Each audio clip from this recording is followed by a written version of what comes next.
I'ma get it. You know I be on the way. Yeah. You know I be on the way. Man on a mission, I'ma get it. You know I be on the way. Yeah. It's all hard, ain't no fear here. You ain't giving this to all, you steer clear. Never beat, I've been down and I reappear. You got some money on the line, you better put it here. Rolling in and doing that work. Check priorities, I'm doing that first. Check's big and I'm sure that hurts, but it's checkmate. We ain't selling short, no the work. Ain't nowhere to hide. You ain't gotta see me come and keep me on your mind, cause I be on the way. Yeah. You know I be on the way. Man on a mission, I'ma get it. You know I be on the way. Yeah. Man, we coming for them bags that they said I couldn't have. Get the team. I got a vision for the things you ain't believe. And here's the motto: hard work is over everything. It's that comeback. I'm calling plays, hit the pass, then the run back. Yeah, I'm far ahead and gotta run last. But we ain't letting up, we never done that. Ain't nowhere to hide. You ain't gotta see me come and keep me on your mind, cause I be on the way. Yeah. You know I be on the way. Man on a mission, I'ma get it. You know I be on the way. Yeah. I'm on the way. On the way. Yeah. On the way. I'm on the way. I'm on the way. Good evening and welcome to Senator Football under the Friday Night Lights on the Robinson Sports Network. Thank you all for tuning in. I am Chris Gay, your play-by-play commentator, joined by my color analyst, Jake Hall, and we have a great matchup here tonight at Charlie George Stadium on the campus of Joe T. Robinson High School. The Senators hosting for the second round of the 5A state playoffs the Rams of Hot Springs Lakeside, and these two teams have already seen each other one time this year, and we will be talking about that throughout the night. But Jake, this is going to be a heck of a game. Both of these teams met up in Week 3 this season, and that was a close one. That was one of the closest victories. 24-19, I believe. Exactly. That Robinson has had this year. They came out to a 17-0 lead early on, and then Lakeside came back and fought their way back. 19 straight points pretty much. So but we both know that Robinson has gotten better since Week 3, but Lakeside has also gotten better. Absolutely. This is definitely the most anticipated matchup of the 5A conference playoffs. So up to this point, I believe. I've been looking forward to this one all week. I know a lot of high school football heads out there in the state have been looking forward to this one for sure. This is going to be a really good matchup, and this is going to be able to tell you whether Robinson is for real or not, because they played close earlier on in the season. We all know how talented this Senator team is, and if they come in here and take care of business, then I think they're going to be a force to be reckoned with for the rest of the playoffs. It's I don't want to get too ahead of myself, but I think if they win this one, there's a good chance they make it all the way. Well, Robinson had a huge first-round victory over the Eagles of Valonia, a solid team in the 5A West. And then for the Rams, they had a dominating win against a 5A East opponent in Nettleton. And it was at Nettleton, I do believe, where they were able to come away with the 42-7 victory over a talented Nettleton Raider team. This is going, and I think Hootens has this as the 5A game of the week. Is that correct? Yes, that is correct. I think a big part about this Rams team is, they've got a guy that can run, that can tote the rock. Oh Grady Oman. How many yards? 2,000 and how many yards? He has 2,015 rushing yards this year. Man, I thought that was talking about the year he was born for a second. No, 2015. I know. That's crazy, man. That's crazy. That guy has got to be averaging over 200 yards a game. He's pretty close. He can tote the rock. Yeah. Unfortunately for the Rams, though, I feel like that's where the Senators shine, is against the run. Yeah. I feel like any team that has really given them struggles is when the opposition is able to throw the ball and really get it in between some of these younger defensive backs back there that sometimes kind of lose their place and where they're supposed to be, and they take advantage of that. I know earlier on in the season, Lakeside, I feel like they threw the ball well, and I feel like that's why it ended up being so close, was because I think they had like 2 or 3 deep bombs that brought them all the way back after the Senators jumped out to that 17-0 lead. So to see that those rushing numbers, they have a running back that has more rushing yards than the quarterback has passing yards. That's something that you really don't see a lot in today's game, especially. It's a totally different type of football than what we're used to seeing in the past few years.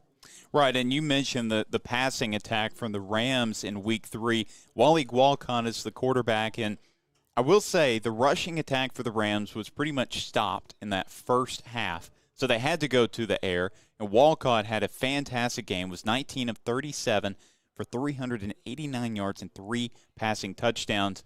That was a part of the great second half comeback that they had. But I thought that Robinson did a little bit better of a job against Omen in that Week 3 matchup. Mm-hmm. He had 134 rushing yards and 2 touchdowns, so it's still an excellent game. But that actually, up to that point, that was the best job pretty much that anybody had done against him. Right. He had 5 touchdowns in the first week, and then 252 rushing yards in that second week. So with the size that the Senators have on the defensive line, they're able to hold up that offensive line, and then you've got a fantastic experienced linebacker in Tank Reese who can really just roam back there and hit those holes hard and close the gap, and then Omen won't really have anywhere to go. That's kind of what I'm looking for out of this Senators team. I want to see those defensive linemen get penetration, hold their gaps, and let the guys like Tank Reese roam around and be the headhunters of this defense tonight. Well, the way that the Robinson defense, that defensive front has been faring the last few weeks, honestly, it's them getting through the gaps, getting to the quarterback, getting to the running back. Caleb Doucette has been one of the best edge rushers in all of 5A, not just the conference, but the entire 5A classification. Last week, in the win over Bologna, he had 11 tackles, 7 solo, 6 tackles for loss, and 3.5 sacks, along with 1 forced fumble in a huge win. And that's not even talking about Lennox Campos, Dominio Patterson, right, Cam Harper, who all had fantastic games. And Lennox Campos, he came on later in the year, but I kind of wanted to talk about Dominio Patterson. You know, it seemed like every game he would get back there for like 1, maybe 2 big plays. Last week, it kind of seemed like he flipped a switch. Like it was playoff time, and I saw him in the backfield a lot more than I was used to seeing him back there. So that's a very good sign for the Senators, because if that guy gets rolling, watch out. That's going to be a tough guy to handle. Another guy on that Senator defense to always look out for, especially if you're on the other team, is number 0, Josh Smith. He is, he plays safety, but he's not just a coverage safety. He's a guy that can come down and lay a big hit. Has hard 87 down. tackles on the year, 7.5 tackles for loss. But like I said, he can play in coverage. He has 6 pass deflections. So he's set to have another big game this year. Yeah, absolutely. But let's talk about the offense a little bit. Yep. Guys like Tyson Braden, who have flourished from the midpoint of the season and has just steadily been on an incline in his play, consistently getting over 100 yards, throwing multiple TDs in almost every single game. Did he throw 2 TDs last week? He threw 3. He threw 3 TDs last week. So it seems like that's just the norm for this guy now. He has really just exploded, and I've been very impressed with his connection with guys like Malachi Muhammad, who has turned into his favorite go-to guy. Oh, yeah. Muhammad has 8 receiving touchdowns on the season. I think he's had 6 in the last 3 weeks. I'm pretty sure he's averaging 2 a game over the last 3 or 4 weeks. And then Braden also averaging probably about 3 touchdowns over the last 4 weeks or so. Yeah. Malachi Muhammad last week had 108 yards and 2 scores. Those are big-time numbers. Anytime you see a wide receiver get over 100 yards, you know that guy's getting the rock, and he's doing something with it. Every single time he catches a ball, he's electric, and the defense has to know where he's at on the field at all times. Another guy, let's go to the rushing attack, though. I mean, That's just something we've been hitting on all year long. You got Jordan Thomas back there, Deuce Williams. Both those guys, anytime they get an open field, watch out. They could take it to the end zone. And last week, I believe it was Deuce Williams. He had 2 rushing touchdowns. Yep. That's kind of been the norm for him as well. This offense has a lot of ways that they could hurt you. I know that one of the more, I think, the better part of this Rams team is their defense, though. They've got a very talented defense, and so this is going to be a very interesting matchup to see who comes out on top between that offense and that defense. Well, over 100 rushing yards last week for Jordan Thomas, and like you said, 84 rushing yards and 2 touchdowns by Deuce Williams. But let's look at that Ram defense right quick. They have 4, maybe 5 linebackers that all kind of hold down that front for them. A few that I'll go ahead and mention: Cannon Martin, Joseph Newman, Doak Douglas, Luke Rubleski, and Elijah Witherspoon. All excellent linebackers that you can plug off the edge, outside, inside linebackers. Heck, they could probably play some safety. Who knows? But they have some great players coming off the edge. Like I said, mostly playing linebacker, but guys like Parker Chun, Carter Locke, those guys are going to be big all night long. Walker DeLong as well. Listen, when you have people talking about scouting reports for a team, and the majority of the people that they're talking about are defensive players, that just speaks volumes about how talented those guys are. They can really fly around. They've got speed, and they don't miss tackles. When they get a hold of you, they're gonna bring you down, and it's gonna be a gang of Rams coming all from every angle. They gang tackle, and they move as one full unit. But I think we're about to get the national anthem here. So we're going to go ahead and listen to the Joe T. Robinson Senator Band for the rendition of the national anthem.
I think we've hit on how impressive of a matchup this is going to be here tonight. It's finally feeling like football. I was walking up here, and the first thing I said as soon as I walked in the booth, it smells like football outside right now.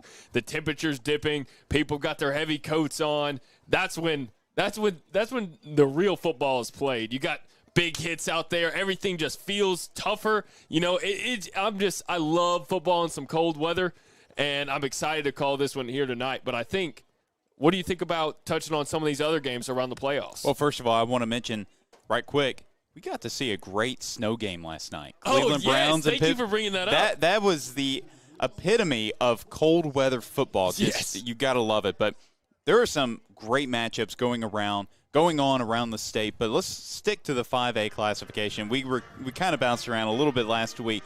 I know Farmington and Camden Fairview is a game that both of these schools are going to be watching, both Lakeside and Robinson, because whoever wins this game will play the winner of Farmington and Camden Fairview.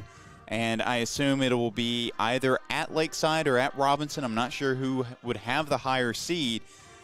But if you're a Robinson fan, that's another game you're going to be keeping an eye on. because those are some really good teams in the 5A classification. I think it was Camden Fairview that the Rams had a battle with earlier on in the season, if I'm not mistaken. And that matchup ended up being pretty tight. I know both of those two schools are very well coached, and they are going to give it their best effort. And in the playoffs, you never know what will happen. I think that might be it's either going to be this game or that game as the closest score tonight, I think, in the 5A classification.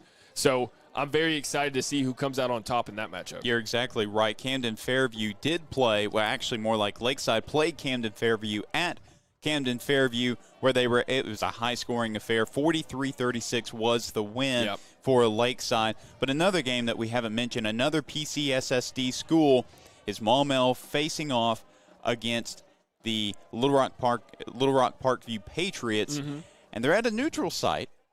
They are at the old J.A. Fair High School. It's now J.A. Fair, I think, K through 8, and they're playing on that old football field. So that is an interesting setting. Interesting to say the least. That's going to be I think that's kind of starting to get a little chippy, possibly turning into a little bit of a rivalry. I know Parkview kind of handled the Hornets earlier on in the season, but up into halftime, it was 9-0. It was not a blowout and by any stretch of the imagination.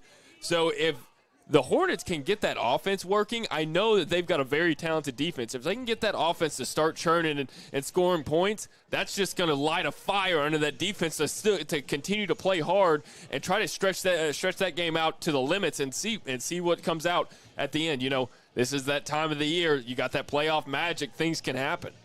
Now, I know there is one more game in the 5A. I can't remember off the top of my head. And then, of course, another PCSSD school playing tonight will be Little Rock Mills.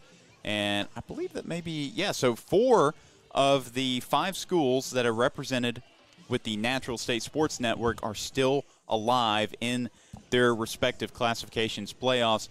But both teams' captains are set to head out to the center of the field for the coin toss. For the Senators, Tyson Braden and Joshua Smith are the lone Senator captains. But for Lakeside, let's see, we have number 12, Landon Reyes, senior defensive back. Number 70, Parker Chun, senior defensive end. Number 30, Elijah Witherspoon, senior linebacker. And number 45, Walker DeLong, senior outside linebacker. It was Clinton, by the way. That's who Mills was playing. Mills and Clinton. Yes, that is supposed to be one of the best games. I believe it's Kyle Sutherland.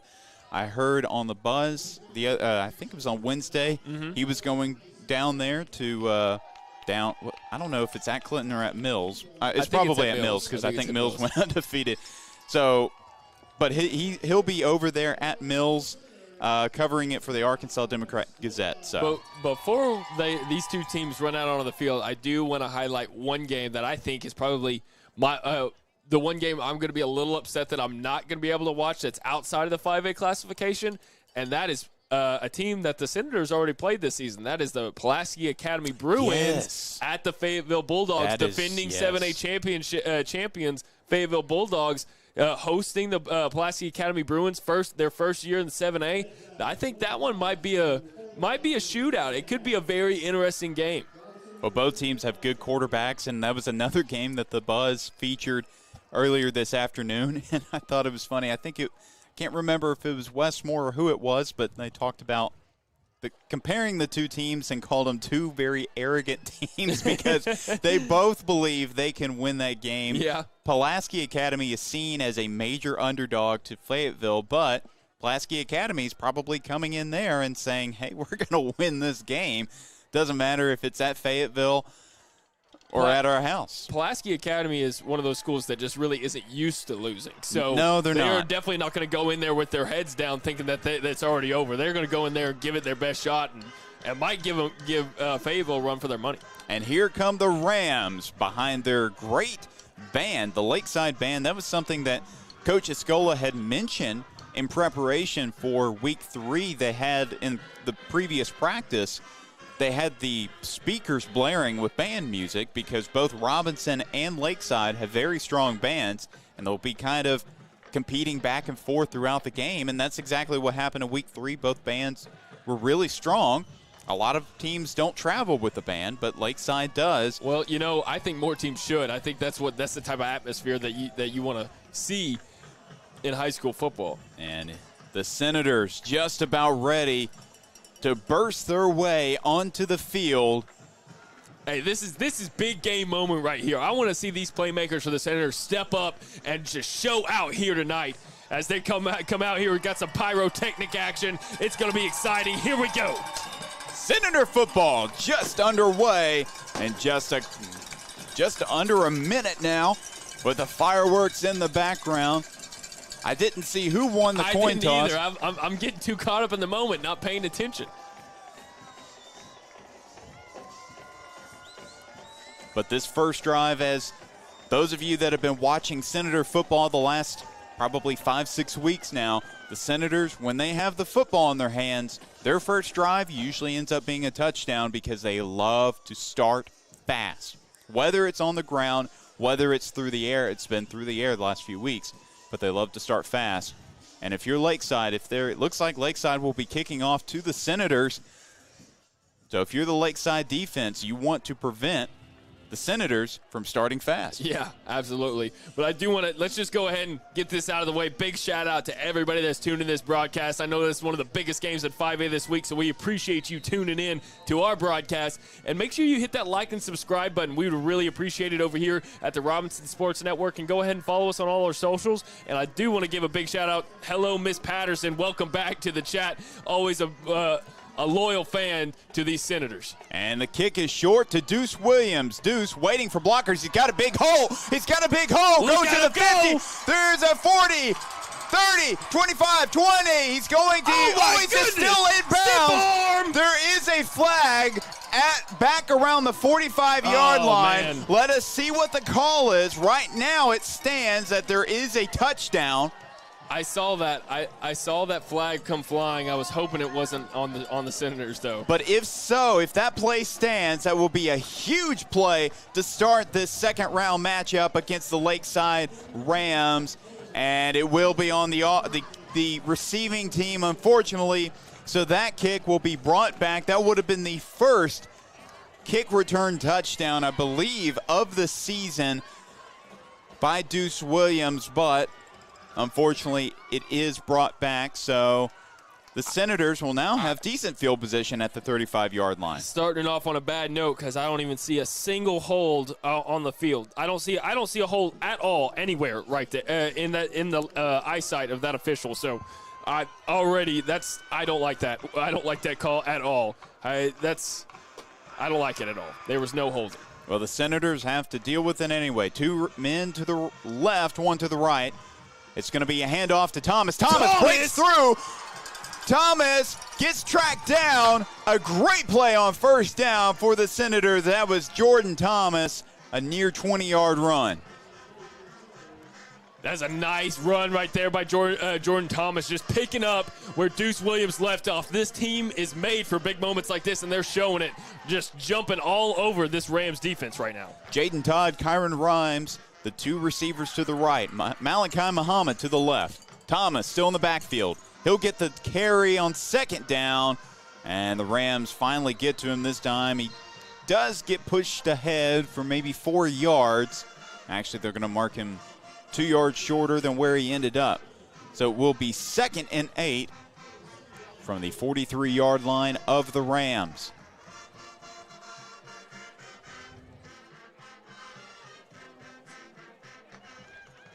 Yeah, big moment here. Man, this is electric atmosphere. You see all these fans on both sides for both schools. Exciting. And there's some movement on the offense. And the Senators are going to have to take 5 yards back. You know, Escola, that's one thing he's hit on all year. Those are the type of penalties that kill offensive drives and can lose you big, important football games like this.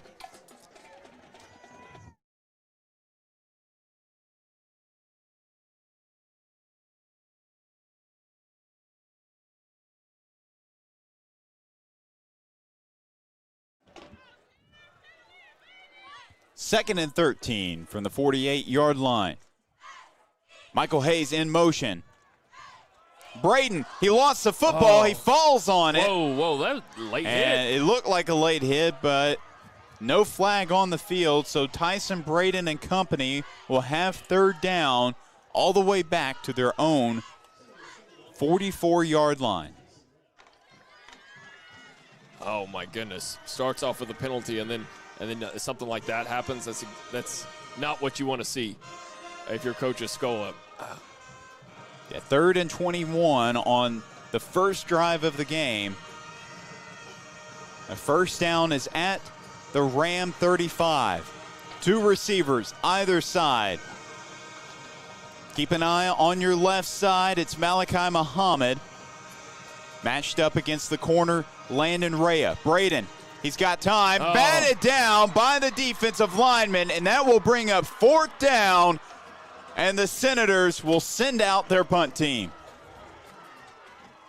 That was a nice play by that defensive lineman. You know, if you can't get back to the quarterback, what you're always taught, get those hands up. Get those hands up. You look where that quarterback's throwing and try to swat it away, and that's exactly what he did. So perfect execution right there by that Rams defensive lineman. That was the senior Walker DeLong, one of the captains of the game, that got his big paw on that football. It's John Tate set to punt this football away, and that one goes out of bounds at about the 31-yard line. So Wally Walcott and the surging Ram offense will have the decent field position. It's not too bad of a field position, and, you know, that's a really good start if you're the head coach for the Rams. Coach Rockwell, I mean, stopping this offense is no easy feat, and so getting that early stop to start this ball game is huge for this team. Keep an eye on the running back, Grady Oman, to the left of his quarterback. He'll get the first down carry. He's going to break away for a few yards, but I imagine he's going to be playing some physical football all night long. These Senator defenders, especially the last few weeks, have been dishing out some hits, and he has a solid 7-yard run on first down. I think that was Cam Harper who ended up taking him down after a decent gain. That's a nice pickup on first down for the Rams. One receiver either side. 2 tight end in formation. Man in motion for the Rams. Another handoff to the running back, and there's Doucette. Caleb Doucette. Another tackle for a loss on the season. Let's see what his total is. I believe it's 15 tackles for a loss. No, 21. 21 tackles for a loss on the year. This is a guy that we were talking about last week. It's playoff time, and he has woken up. He knows when the bright lights are on, he's going to be the one that is showing out on the field. It is 3rd and 4 from the 37-yard line of the Rams. Grady Oman still the running back to the left of his quarterback, Wally Walcott. 2 receivers to the left, 1 to the right. It's going to be a throw. Walcott looking left, has his man open, incomplete. Great defense on the pass by Jaden Todd, but it looks like that Ram offense is going to stay on the field. Interesting risk, but 4th and 4. Coach Rockwell is confident in his offense. If you're, they might try to get him to jump off sides. You're only 4 yards away from that first down stick, so whatever you do, the center team cannot jump off sides. That's what they're trying to do. Exactly. 20 seconds left on the play clock. And now they're going to switch to a punting formation. Yeah, Walcott's going to punt this football away. It's a good punt by the quarterback. Deuce Williams on the return waiting for a block. And he's not going to be able to really get the edge. It's a decent return on the punt by the quarterback of Walcott. That's a really good return. He caught that ball about the 20-yard line and got it almost to the 40-yard line. That puts him in really good field position. I said it wasn't a great return because we did see him return a touchback that was called back. First play of the game. I know a lot of times when Deuce Williams gets the ball and he's returning a punt or a kickoff and doesn't go for a touchdown, it's like, it was just okay. But 20 yards is fantastic for a punt return. And a guy that averages 7.5 yards per carry on his rushing attempts, if he only gets 7 yards, it's like, well, it was okay. Here's Deuce Williams on the rushing attempt, and I guess by my definition, that was just okay. It was a pretty solid run by Deuce Williams, gets about 3 yards on first down. Yeah, it looked like he tripped up on his own feet right there. And if he doesn't trip, that might have gone for a little bit longer, but still a decent pickup on first down. Malachi Muhammad and Tatum Hayes, along with Michael Hayes, the three receivers on the field for the Senators. Deuce Williams in at running back. 2nd and 7 from the 31. Michael Hayes in formation. Braden, he's going deep for his man, his senior receiver, and a great pass breakup by Landon Rea, the senior defensive back. Hey, you got to give – that's a nice job by Rea. I'm talking about Tyson Braden put that ball on a dot. That was exactly where he needed to throw it, and what was his name? I'm sorry? Landon Rea. Rea, he stretched out, got his fingers right on top of the ball, and knocked it away. That was fantastic coverage, just textbook by the Rams. Same formation, 2 men to the left. Now Michael Hayes in motion. Braden looking back to his senior receiver. It was Muhammad. He wasn't able to come away with the catch. Again, that brings up 4th down. He bobbled the ball. If he wouldn't have bobbled the ball, I think he would have caught it, but he bobbled it, and then he caught it out of bounds. Unfortunate for the Senators. So John Tate and the punt team will come back out onto the field to punt for the second time tonight. That's something that Senator fans have really not used to seeing. You know, I think we're kind of accustomed to Scola going for it on 4th down, but this is a playoff game, and he's got a lot of faith in that tough defense. So punt the ball and play the field position game for this at the beginning of this ball game for sure. Tate, a solid punt. No returners back for the Rams, and I thought Tatum Hayes had kicked it, but it will roll to about the 12 or 13, the 12-yard line of the Rams. So a great punt by the senior kicker, John Tate. You know, I said that Coach Escola had a lot of faith in his defense, which he does, but he's also got a lot of faith in that punter, John Tate, who can really boom it, and just like that, he gets him inside the 20-yard line. That's exactly what you want to see out of your punter if you're Coach Escola. Yeah, he kicks in punts for the Senator team, and he was a guy that started off the year hurt, was coming back from tearing his ACL after playing soccer this last season, but since then he's only missed one extra point, has hit a 45-yard field goal, has had 18 touchbacks on kickoffs, and has had some pretty solid punts as well. Handoff to Oman. Oman dives ahead for a few yards. That's something he's pretty good at. He knows how to dive ahead and get some extra yards. He probably got 2 yards just from that dive alone. We're going to call it 2nd and 7 from the 15.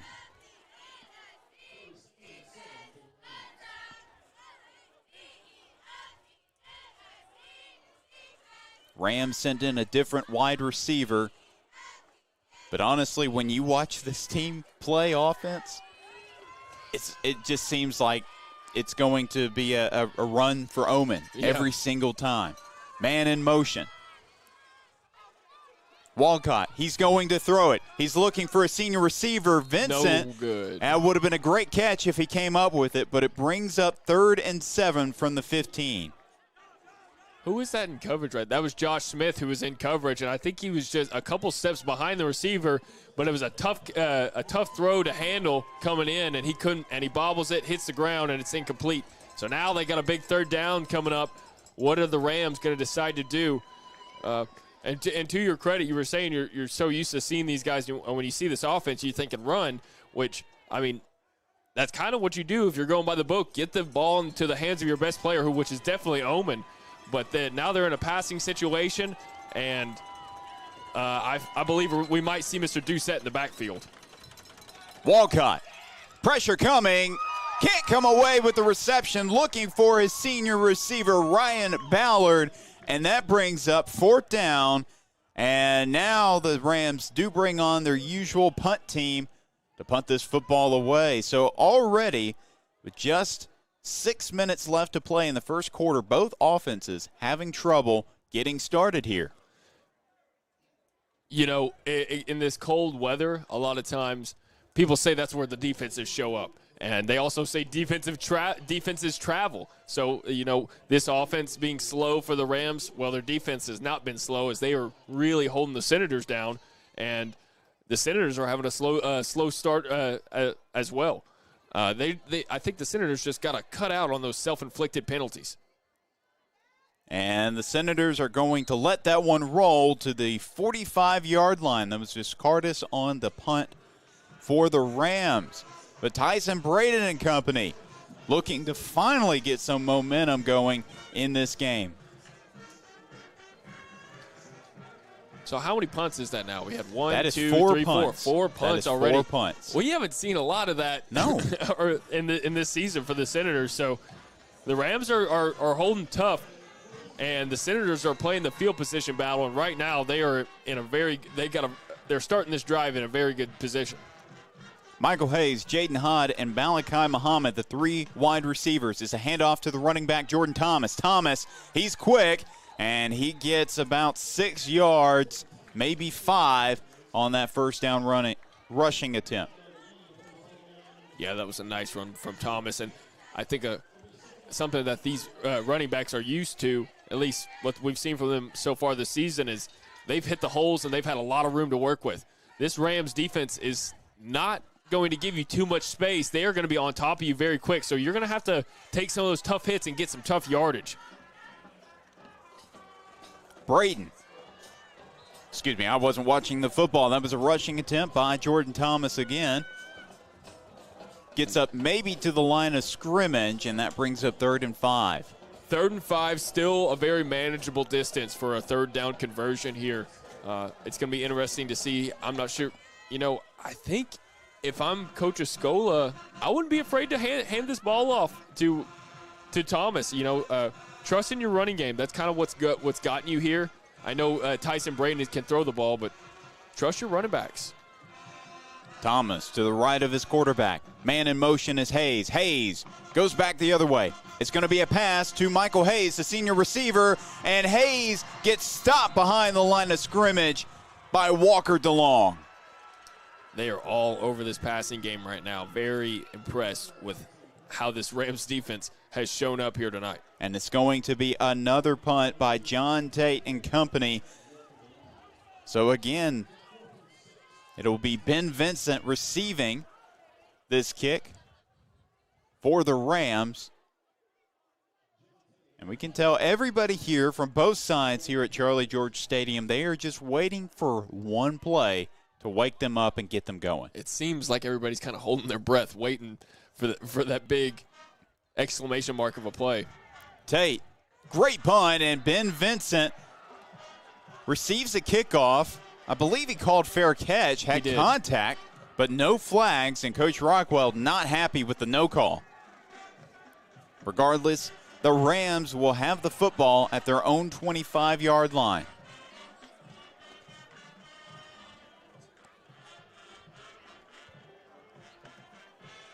If you're Coach Rockwell, do you continue to play the ground game?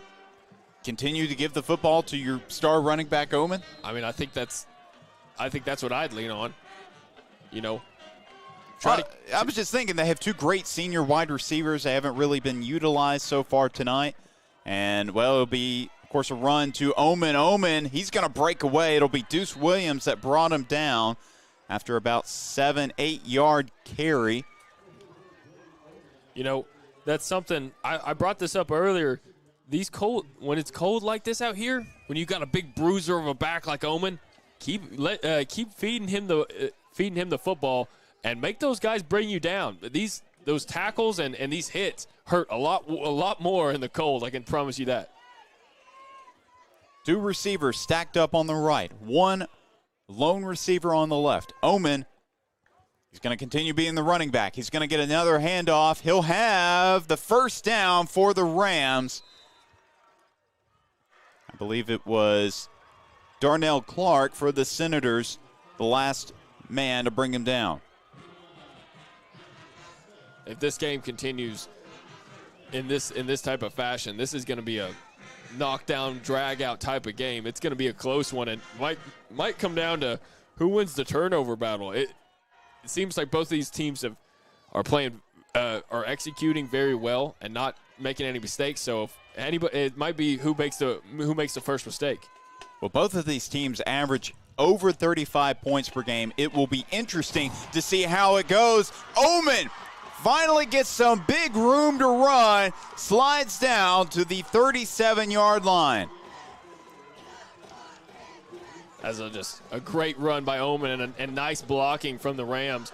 They put hat on a hat and had every man accounted for on the defense, and that gave Omen a huge hole to run through on the right side, and he gets a huge gain and starts to eat away at the field position game that the Senators were playing.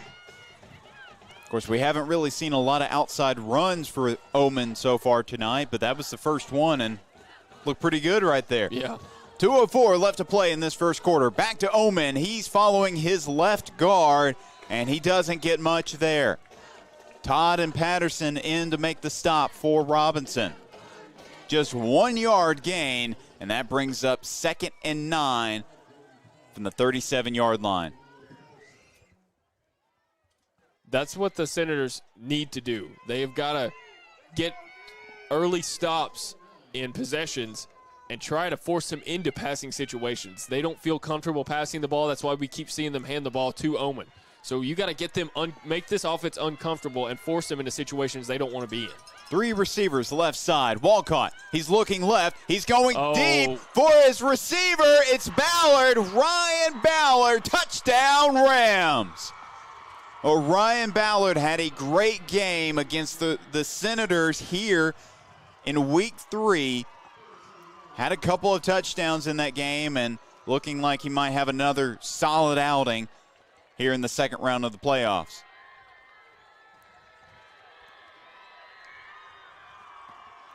But now Viscardis heads out there for the First Community Bank extra point attempt.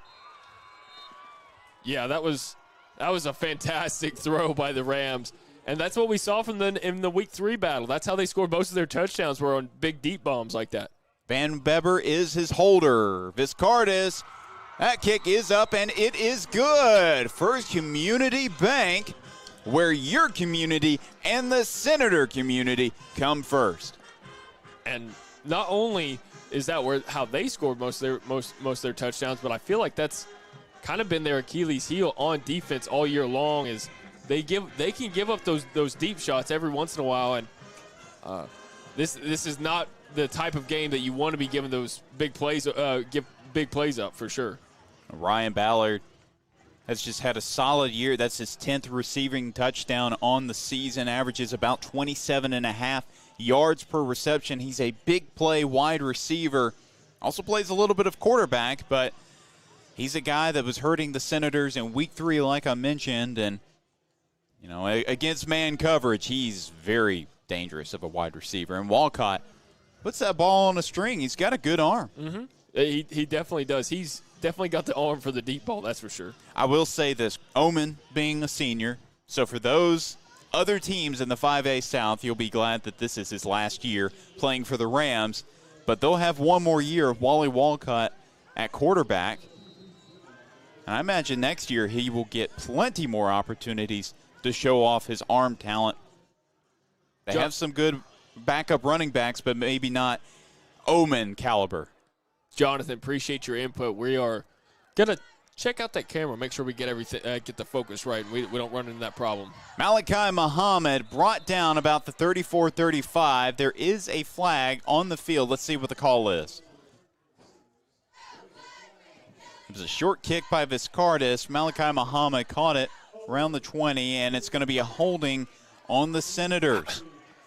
I don't know where they're seeing these holding calls. I mean, he was 30 yards away from the play right there, so I'm not really sure what he saw. But and usually when that flag came out, he was already down on the ground. Well, the Senators, not ideal field position to start out this drive after the Ram touchdown. They are setting up shop at the 16-yard line. Let's see if this Senator offense can come out here and answer the bell after getting punched in the mouth by that Rams defense last time around. 2 receivers on the right. Michael Hayes in motion. Handoff. Oh, fakes the handoff. It's Hayes. Can't hold on to the football. And it will be incomplete. That brings up 2nd and 10. Well, something that, of course, I'd never played high school football or college. I played a lot of backyard football, but I always knew that playing in the cold meant your hands are rocks, and you're playing with rocks for hands, and you're trying to catch a rock. So it's not easy to catch the football in the cold weather, and not a lot of receptions here today. I'm surprised they don't have some heaters on the sideline. Deuce Williams, what a run. That will be first down for the Senators. So some signs of life for Robinson on that second down run by the junior do-it-all player, Deuce Williams. That's a big first down for the Senators. They really needed it. They hadn't gotten a first down in 2 possessions in a row, so getting that right there can kind of get this offense jump-started and see a little light at the end of the tunnel for sure. 2 receivers, right side, 1 on the left. Handoff again to Williams. Williams tripped initially, picked himself back up. Both lines trying to push him one way. A little pushing and shoving, but nothing occurred there, which is great. Definitely don't want to see. It's cold. Every hit's going to feel tough, like you mentioned. Yeah. So I imagine tempers might flare. Maybe not as much as it would be in hot weather. That was a good pickup on first down, though. 4 yards. That you take that all day if you're Coach Escola. Hayes in motion. Another handoff to Williams. Williams, he's going to reverse field. He got tripped up. Man, I didn't think his knee touched the ground there, and I thought he at least got back to the line of scrimmage, but they're going to say he lost a yard. And that will be the end of the first quarter of play. So after 1 quarter, the Hot Springs Lakeside Rams shook off back-to-back punts and had a touchdown between Wally Walcott and his senior receiver, Ryan Ballard. Let's see what the Senators will be able to do on third down after this break. A house, it's a home, and it's part of the neighborhood, and of course part of the community, and you want to build stuff that they'll take pride in. Well, that's where they're making their memories. Yeah, that's right. That's where they're raising their families. Without the bank getting us to that next step, we can't do it. It's nice to be able to call someone at the bank and say, hey, you've worked with us for all these years. This is what we're thinking about doing. Can we pull the trigger on this today? Oh, my stars. It is just so much easier to bank with First Community.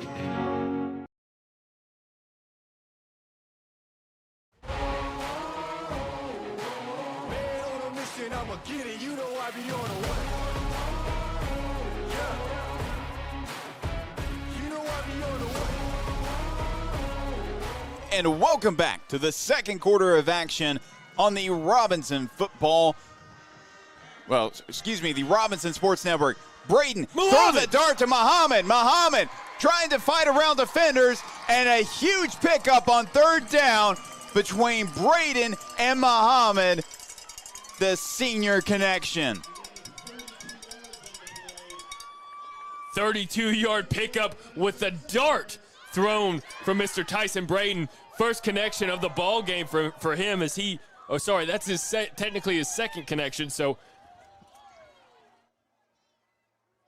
nice pickup right there from the Senator offense. Big play that they needed desperately. Muhammad has single coverage with Rhea on him on that left side. Keep an eye on it. Actually, they're going to go run, and Thomas pushes ahead for a few yards, but he will be brought down by Joseph Newman, one of the star senior linebackers on this Ram defense. That's something. That big pass came off of a play-action pass, and that's all thanks to this running game of the Senators. That's one thing that I know that this Ram defense worked on all week is trying to stop this run. 2 receivers on the right. Hayes in motion. 2 running backs in the backfield. It's Thomas. Thomas reverses field. He can't get much. Maybe gets back to the line of scrimmage. And another great play by that Ram defense. I believe it was Newman again on the stop. Yeah, they're going to give him a yard there. Sets up for another third down. This is another big third down. Let's see if the Senators can convert once again. Todd, Hayes, and Muhammad, all the receivers. Now Deuce Williams, the lone running back for the Senators. Lennox Campos in at fullback / tight end. Hayes in motion once again, reverses back.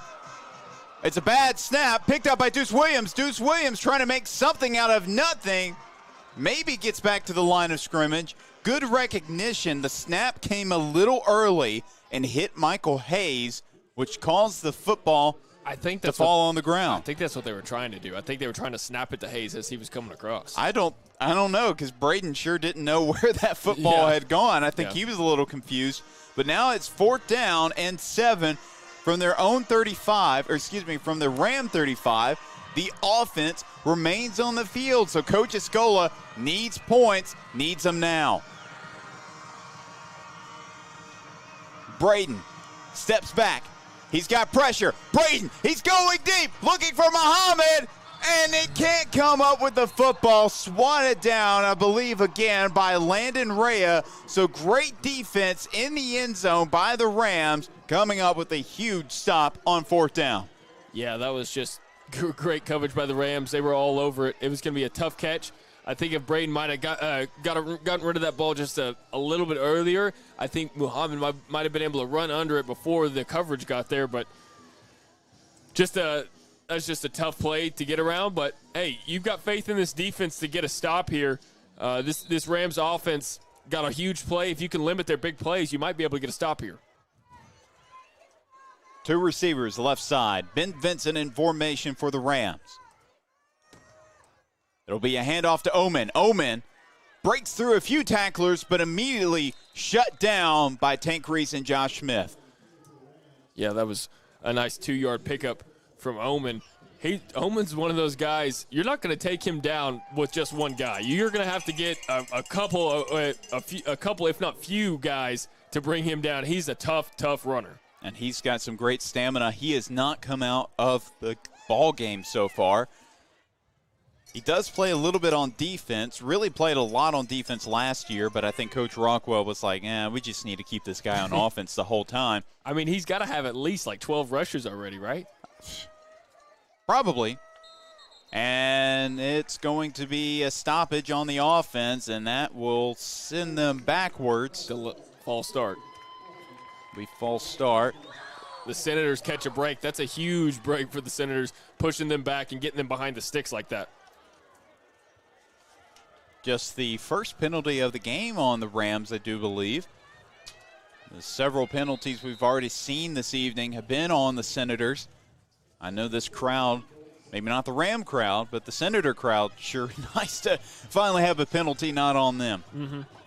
2nd and 13 from the 32.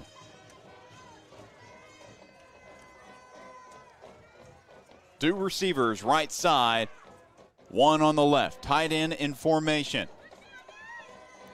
Walcott looking for his man, Vincent. The pass was low. He wasn't able to come up with the catch, and that will bring up 3rd down.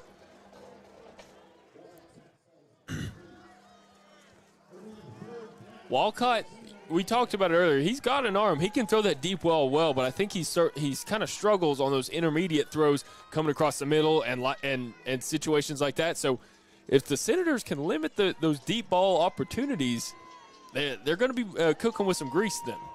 Well, if you recall in week 3, Ben Vincent was coming in as his favorite target on the year, but he really could not connect with them consistently. Not happening early tonight as well. Walcott under pressure.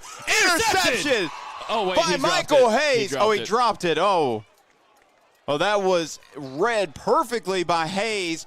Walcott was looking for his receiver, Jonathan Prather, but he overthrew him or threw it ahead of him. Not sure if it was the wrong route or what exactly the situation was, but honestly a huge break for the Rams, but they are forced to punt this football away. Muhammad and Deuce Williams back to receive for the Senators.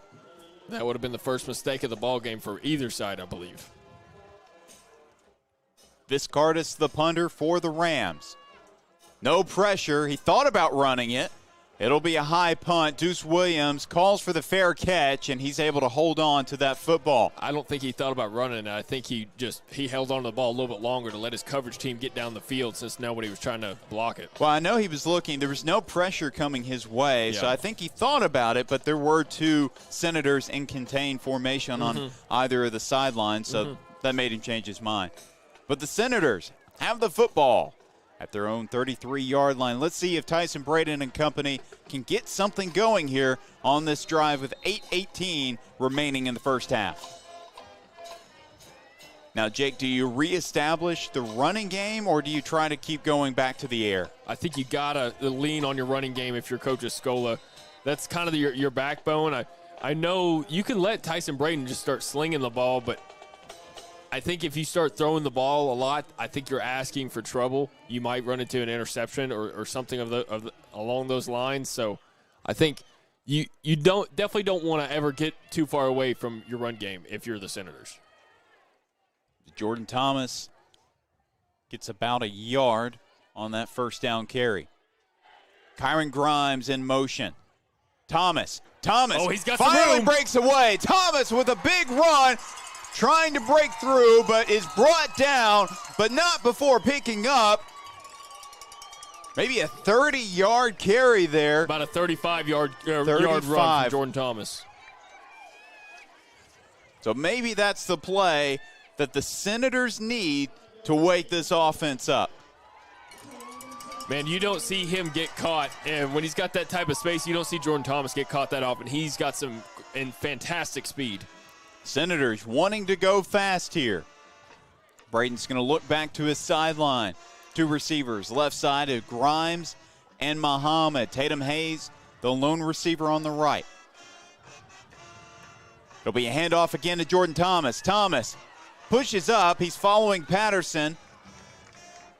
Gets a few yards on that first down, maybe about 6 yards on the carry. Yeah, feed the hot hand. That's what Coach Escola likes to do. If you got a running back that's starting to heat up, keep feeding them. They'll say he had 5. So 2nd and 5 from the 27-yard line of the Rams.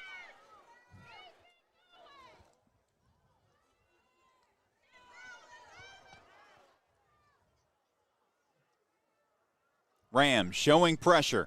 Thomas stays on his feet. Oh, my somehow goodness. Breaks through a couple of tacklers.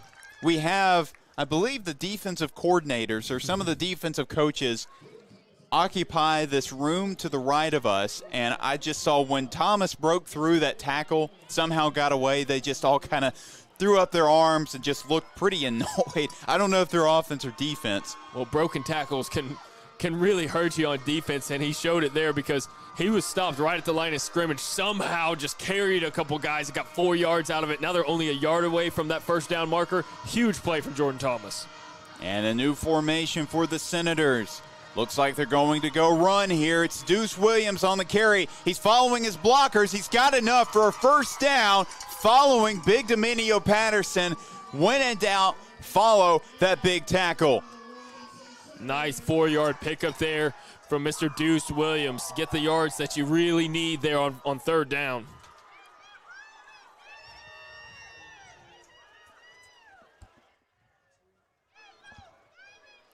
Todd, Grimes, the two receivers on the right. Muhammad on the left, facing single coverage.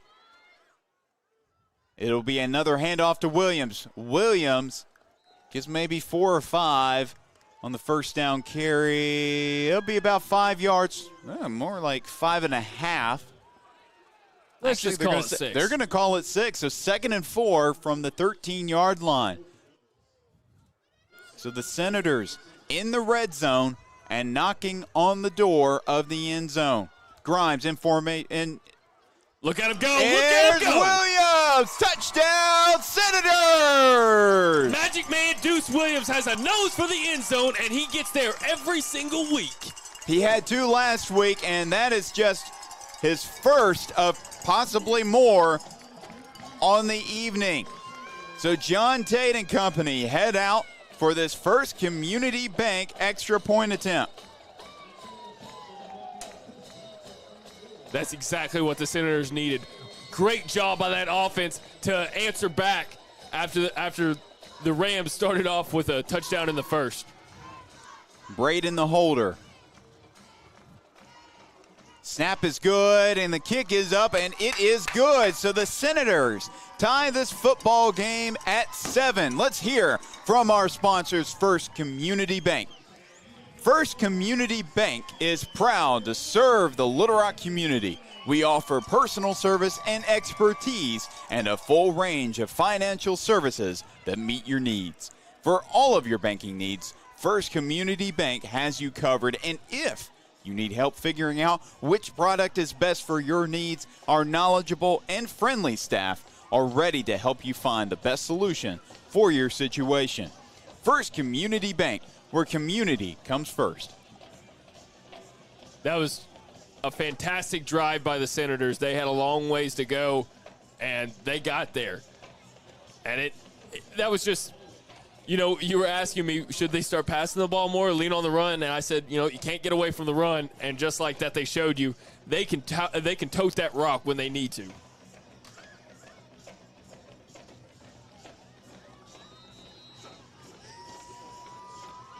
John Tate set to kick this football away for the Senators, averages about 58 yards a kick.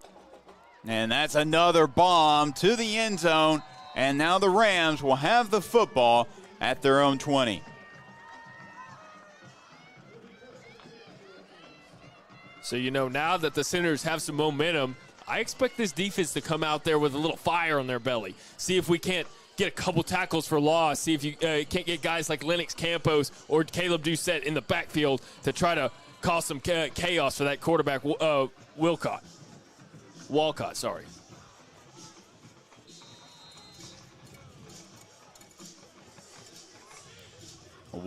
has been a consistent threat all year long. He has 26 passing touchdowns on the year, in the top 30 in the state in that category. It'll be another handoff to Oman. Oman, he's going to break through some tacklers. He gets positive yardage, and Deuce Williams brings him down around the shoulder pads. That's exactly what you want to see if you're Coach Scola from your defense. They stretched it out, kept filling up those holes on the offensive in the offense, and you got a guy like Deuce Williams who comes flying down from the secondary and hits that run hard and makes a great open field tackle on a tough guy to bring down on top of that.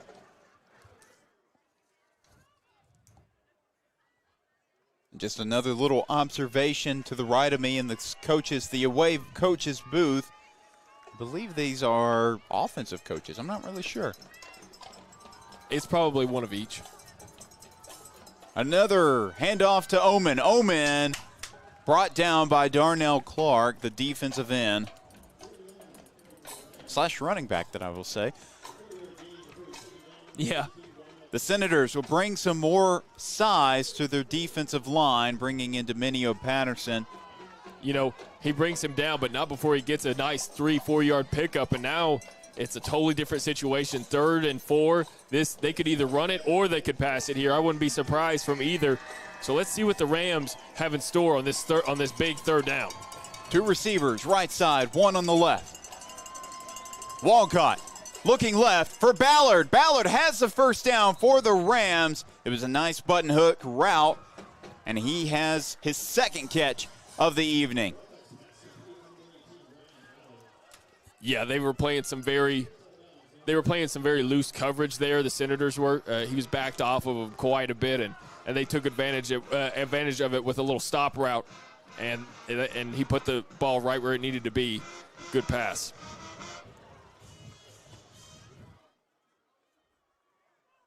Keep an eye on Ballard. He's matched up against the sophomore corner, Kyron Grimes, there on the right side. But it doesn't fail. It's going to be another run on 1st down. Oman gets to the line of scrimmage. It was Patterson that came in and made the play-stopping tackle. Nice job to get a quick stop and keep it at 2nd and long. So they will give him a yard on that carry. They'll bring in a couple different receivers. Drew Morgan, one of them. And no, that is not the legendary Razorback wide receiver Drew Morgan, who had a really – I know you were at the Arkansas-Texas game. I was. I was there too, and Drew Morgan was there for that hype video. Or was it at the stadium? It was some hype video that they had Drew Morgan come in and do. It was pretty solid. Walcott, he's going to be brought down by Tank Reese. The Senators get to the quarterback for the first time tonight.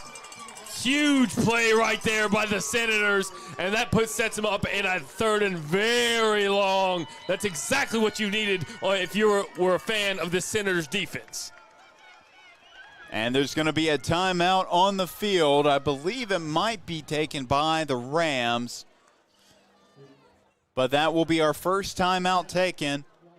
That is actually going to be a timeout by Coach Escola and the Senators. So while we have the timeout, we're going to go ahead and listen to our sponsors for the evening. So stay tuned for more second quarter action of this on the Robinson Sports Network.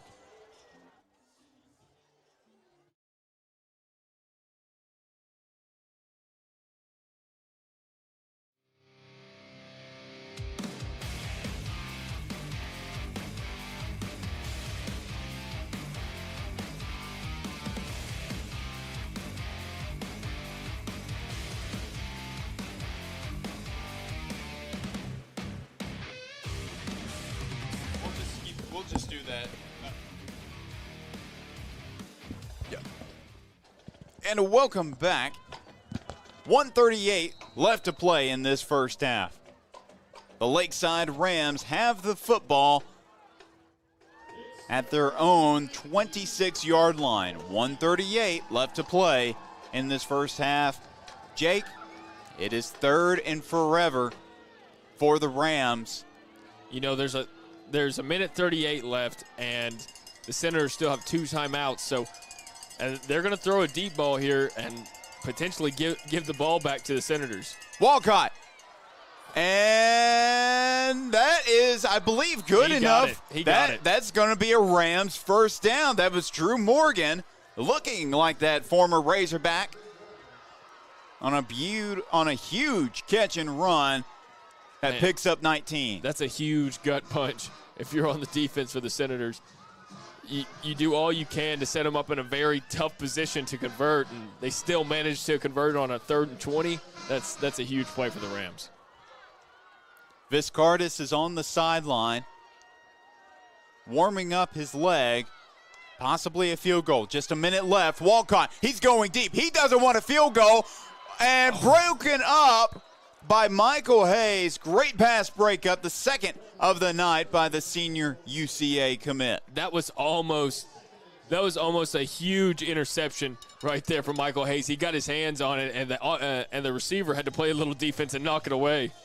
57 seconds left to play in this first half. Score is tied at 7 apiece, and the Rams looking to make something incredible happen on the 2nd and long situation. 2 receivers either side. The Senators thinking it might be run. It will be. And Dominio Patterson brings down Grady Oman. I think he was able to get the football back to the line of scrimmage, but regardless, a huge stop on 2nd down by the Senators. When that big man wants to get in the backfield, no one's going to stop him. Gets back there and makes a huge tackle for this defense and brings up a big 3rd down right here before halftime. And the Rams are going to call timeout and talk about this one. So the Senators have been holding their ground and making a fantastic defensive stand, especially after giving up the huge 19-yard reception by Drew Morgan on the previous possession. Let's take this time and I just want to thank everybody for tuning into this broadcast. Whether you're a Senator fan, a Rams fan, or just a football fan, we really appreciate you tuning in. And if you wouldn't mind hitting that like and subscribe button on this broadcast, and hey, share it to some friends. Check out our socials. We would really appreciate it because we love highlighting these young men's athletic talent week in and week out here on the Robinson Sports Network.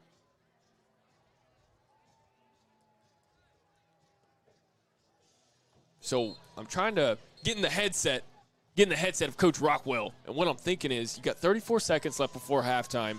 You definitely want to at least run the clock out. I don't think the Senators would have enough time, even if you punted away here. So I don't know. You could just run the clock out, but I think Escola would call timeout. See, this is the type of moments where I'm kind of glad I'm not a head coach, because there's so many different options you could go with here. But the Senators have Deuce Williams, the lone safety. Well, actually, him and Josh Smith playing two high safeties. They have some cushion. Walcott under pressure, looking for his man Morgan. Morgan, he does not have the first down. He is short, so that will bring up 4th and 1 at the 46-yard line. So Coach Rockwell is going to take the timeout, and let's see what Coach Rockwell and offensive coordinator Josh Bradley call after this timeout. What do you think? Do you think they just try to go for the first down, or they try to go for the big play? They're going to just hand it off to Oman. That's what you do here in this situation. You're driving down the field. You still got 2 timeouts. You can hand it off to Oman, probably call another timeout, and then try to throw a deep ball down the field and get yourself into field goal range. I don't know if you've noticed, but these cornerbacks have been playing about 10 yards off of the receivers, trying to play against that deep ball. They don't want to give up any deep threats, so they're just letting them kind of have what they want in the mid-range territory. And I think the Rams coaching staff has noticed that, and that's why you keep seeing these crossing routes over the middle, because they're kind of getting it all day right now.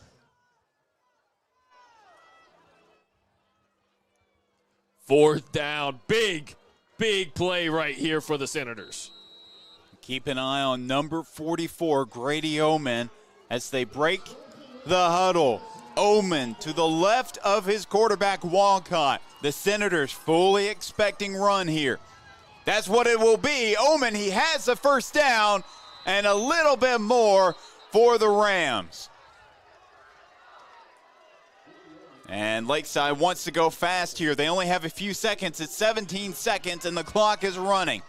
Walcott, he's taking his time. There's not a lot of time left. Walcott, he's going for the big play, going for the sideline. Ballard, he does not go out of bounds. 5 seconds, 4. I heard a whistle. I believe there is a timeout, so they might have to add a couple more seconds left on the clock. I don't think they will. I think they got it right where it needed to be. If a second, it's going to be 5 seconds. But they're still going to kick a field goal here. They don't have enough time to try to run another play, and they don't have any more timeouts. They're going to have to kick a field goal here or go for the deep ball.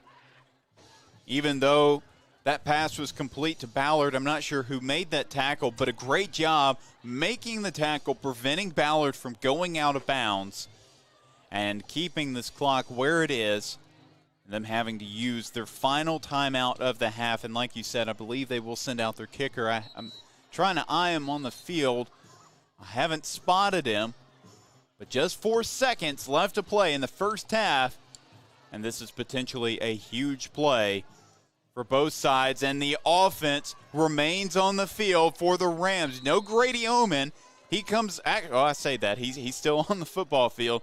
You don't want to take that great running back off the field. Even though he's more of a power runner, he does have 10 receptions for 102 receiving yards on the year. But imagine they look to the end zone. Deuce Williams and Josh Smith, the lone safeties, they're backing up. So are all the DBs. They can give up a first down. They can't give up a touchdown. It's overthrown, intercepted, but dropped by Williams. It doesn't matter, as the half comes to an end. So the score tied at 7 apiece. We will be right back after this halftime break for more football action here on the Robinson Sports Network, brought to you by Natural State Sports and by First Community Bank. Are you ready to embark on an exciting journey of learning and growth? Now is the time to register and become part of the Pulaski County Special School District family. PCSSD provides educational opportunities for families across more than 500 square miles. Discover endless possibilities, friendships, and unforgettable experiences that will shape your child's future. For more information about registration and school choice, visit pcssd.org/register. Join us as we build a brighter tomorrow, one student at a time. It's not just a house, it's a home, and it's part of the neighborhood, and of course part of the community. And you want to build stuff that they'll take pride in. Well, that's where they're making their memories. Yeah, that's right. That's where they're raising their families. Without the bank getting us to that next step, we can't do it. It's nice to be able to call someone at the bank and say, hey, you've worked with us for all these years. This is what we're thinking about doing. Can we pull the trigger on this today? Oh my stars. It is just so much easier to bank with First Community. I would say school choice is a great option. You can do your research like we did, visit with other parents that have children in the district. We visited the schools before we made the choice to come here. We chose to school choice because we have had such a great experience here. Teachers, staff have been so helpful and reassuring, and we've been forever grateful for it. And I'd do it all over again. PCSSD is a great option no matter where you live.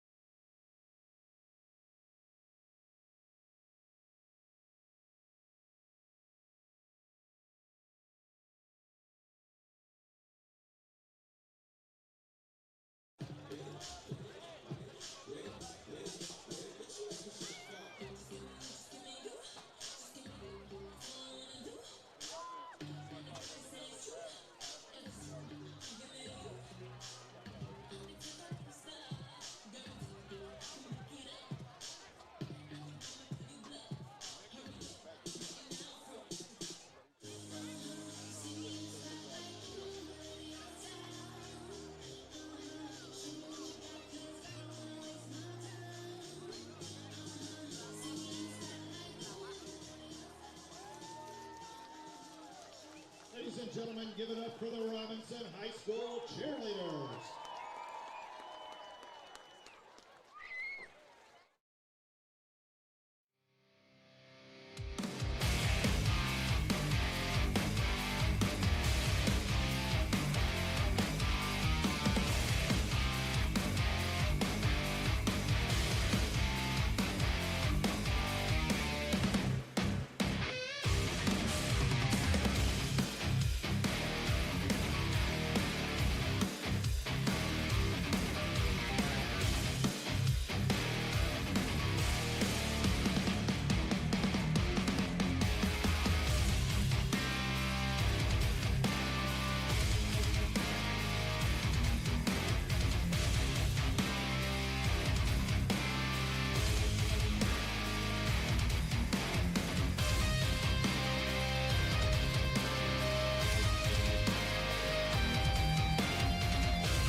mission, I'ma get it. You know I be on the way.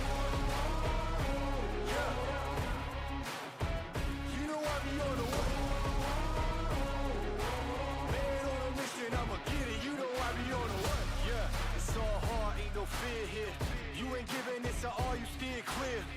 Never beat, I've been down and I reappear. You got some money on the line, you better put it here. Rolling in and doing that work. Check priorities, I'm doing that first. Them checks big and I'm sure that hurts, but it's checkmate, we ain't selling short, know the work. Ain't nowhere to hide. You ain't gotta see me come and keep me on your mind, cause I be on the way. Yeah. You know I be on the way. Man on a mission, I'ma get it. You know I be on the way. Yeah, man, we coming for them bags. If they said I couldn't have, get the team. I got a vision for the things you ain't believe. And here's the motto, hard work is over everything. It's that comeback. I'm calling plays, hit the pass, then the run back. Yeah, I'm far ahead and gotta run laps. But we ain't letting up, we never done that. Ain't nowhere to hide. You ain't gotta see me come and keep me on your mind, cause I be on the way. Yeah. You know I be on the way. Man on a mission, I'ma get it. You know I be on the way. Yeah. I'm on the way. On the way. Yeah. On the way. I'm on the way. I'm on the way.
and welcome back to the second half of action here on the Robinson Sports Network. We still have more Senator football underway in just under 2 minutes. The Hot Springs Lakeside Rams coming in to Charlie George Stadium, taking on the hometown Joe T. Robinson Senators. The score is 7-7, a hard-fought first half by two teams that both average up over 35 points per game. But there's some great games outside of this one going on in the state. Jake, go ahead and talk about some of the games in this 5A bracket. All right, well, let's go ahead and start. Well, let's start with our other PCSSD school, the Maumelle Hornets, taking on Parkview over there at JA Fair. That's not working out too well for them right now. I believe the score is 42-0. That's a rough one. It's rough venue for the Hornets, and it's looking like it's going to be a rough night for them. But so I think we can go ahead and move on past that one. Let's touch on some other big games in the 5A playoffs. One game that I was really looking forward to: Camden, Fairview, and Farmington, all tied up 14-14. Wow. That was a big game. That was one we highlighted before the broadcast started, and it was. I mean, that's one of the bigger games I think in the 5A playoffs in this round, in my opinion. Well, and whoever wins this game plays a winner of that. Right, exactly. Another one we could touch on: Valley View 21, Morrilton 21. That's also another. Yeah. That's another big. Oh, that was the other 5A school. I couldn't remember. Yeah. Wow, those are two powerhouses. Yeah, for sure. Matching up against one another, but some great games, and I know your alma mater, Bryant's, beating up on the Cabot Panthers now. Yeah. That was an interesting 7A matchup, and I know PA, Pulaski Academy, and Fayetteville. The last time I heard, I think it was Pulaski Academy with the lead 11-10 in Fayetteville. 11-10, huh? That was Pulaski the last Academy? time. Well, I mean, it was. Hey, like I said, both arrogant football teams that were. So it's 18-17 Pulaski Okay. Academy right now, and they still got 1:34 left before halftime. Okay. That was the one big matchup that I was looking at outside of the 5A playoffs for sure.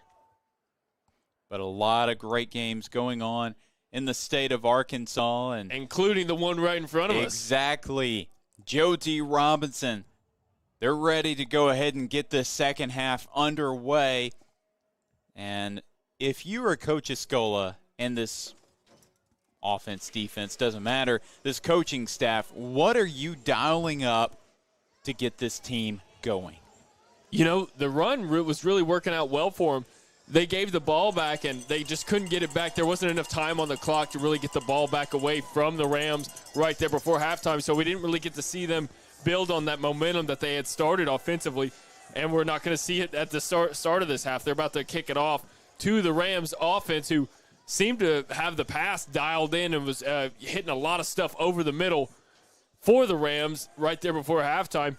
So this defense is going to have to really step up. I know the score is 7-7, so really this is a defensive battle. This might come down to who has the better defense and who turns the ball over, because right now we've seen a lot of mistake-free football, haven't seen any turnovers, haven't seen any huge mishaps happen on either side. We've seen the Rams convert a lot of third and long situations, and that's kind of been their bread and butter so far tonight. So this defense has got to really put them behind the sticks and then make a stop when you get that chance. And John Tate will boot this kick into the end zone for a touchback. As it gets later, it's getting even colder.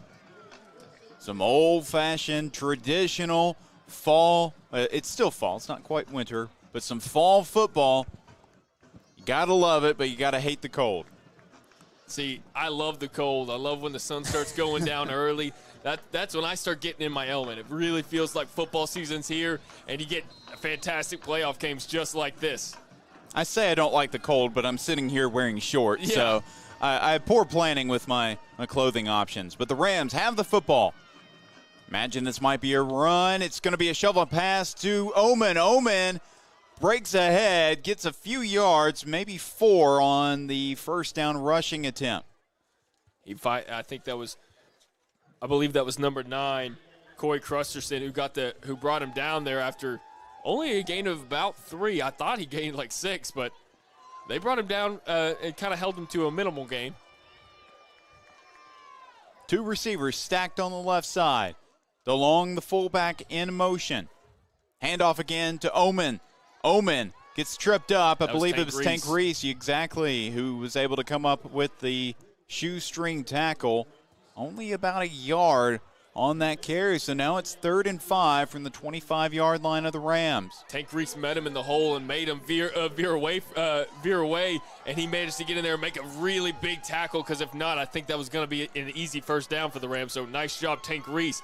And this is the first big 3rd down of the second half. Lakeside brought in a couple different receivers. They have 3 receivers on that right side, but the Senators are still more than prepared for the possible chance of a run. It's going to be a pass. Walcott looking inside. He has his man open. He cuts back inside, and I believe that will be a first down for the Rams. That was number 8, A.J. Byrne, his first catch on the night. Oh, they're going to say that was 4th down. Excuse me. So 4th down very short. It's a first down. They okay. Just had to move the chain. All right, I'm watching the chain gain, and sorry, that was a wasp that came in too. I thought all wasps were in hibernation by now, but maybe not. It said hello and went right back outside of our booth. We keep the window open, though it's a little cold. We have the heater on full blast behind us, but we have to get the full effect of this football game. 4-man front for the Senators. Omen following his blockers on the right and gets, they're going to say, 2 yards on the first down carry. This is going to be the challenge for the Senator defense. They have got to figure out how to tackle Omen for no gain or a loss of yards, because if you keep giving him 2-3 yards a carry, it's going to make picking up that first down a lot easier for the Rams.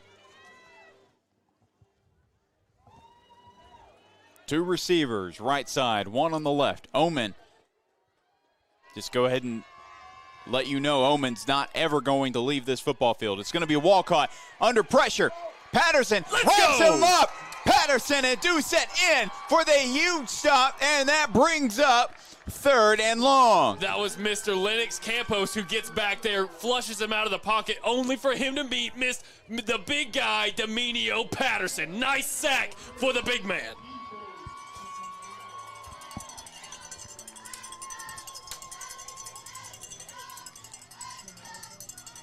It is 3rd and 13 from the Ram 28.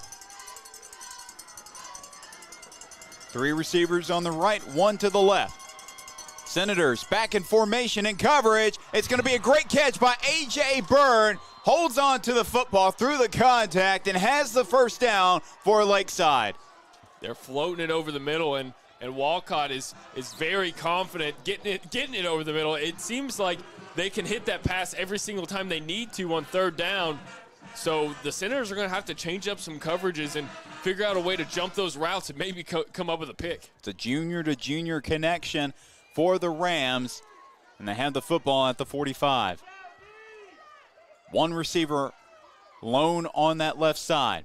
Another handoff to Omen. Omen gets stopped. Cam Harper, Tank Reese, and Josh Smith, the 3 Senators, in on the stop. So the Rams have really got their offense churning it up right now. They haven't really faced too many setbacks on this drive.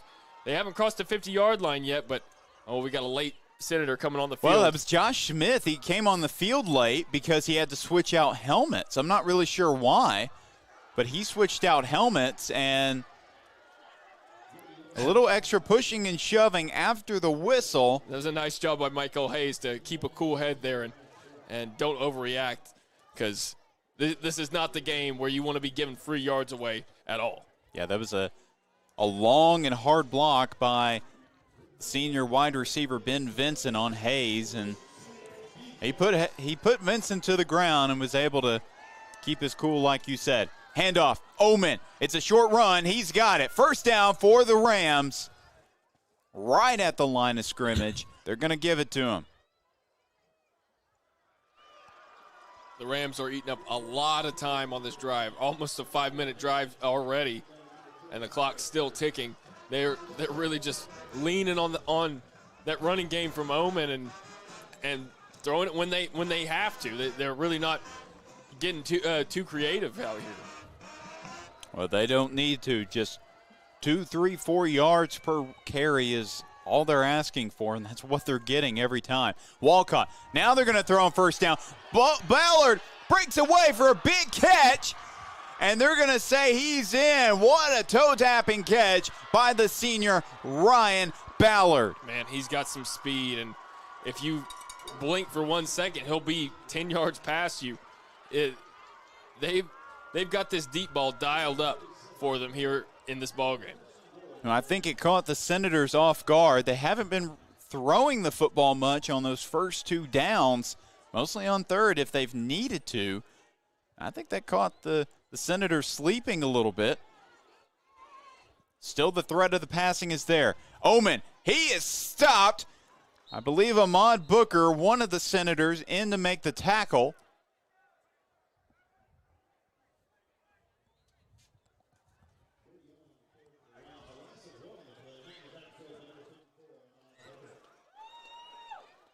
So the Senators take off a lineman, replace him with another defensive back.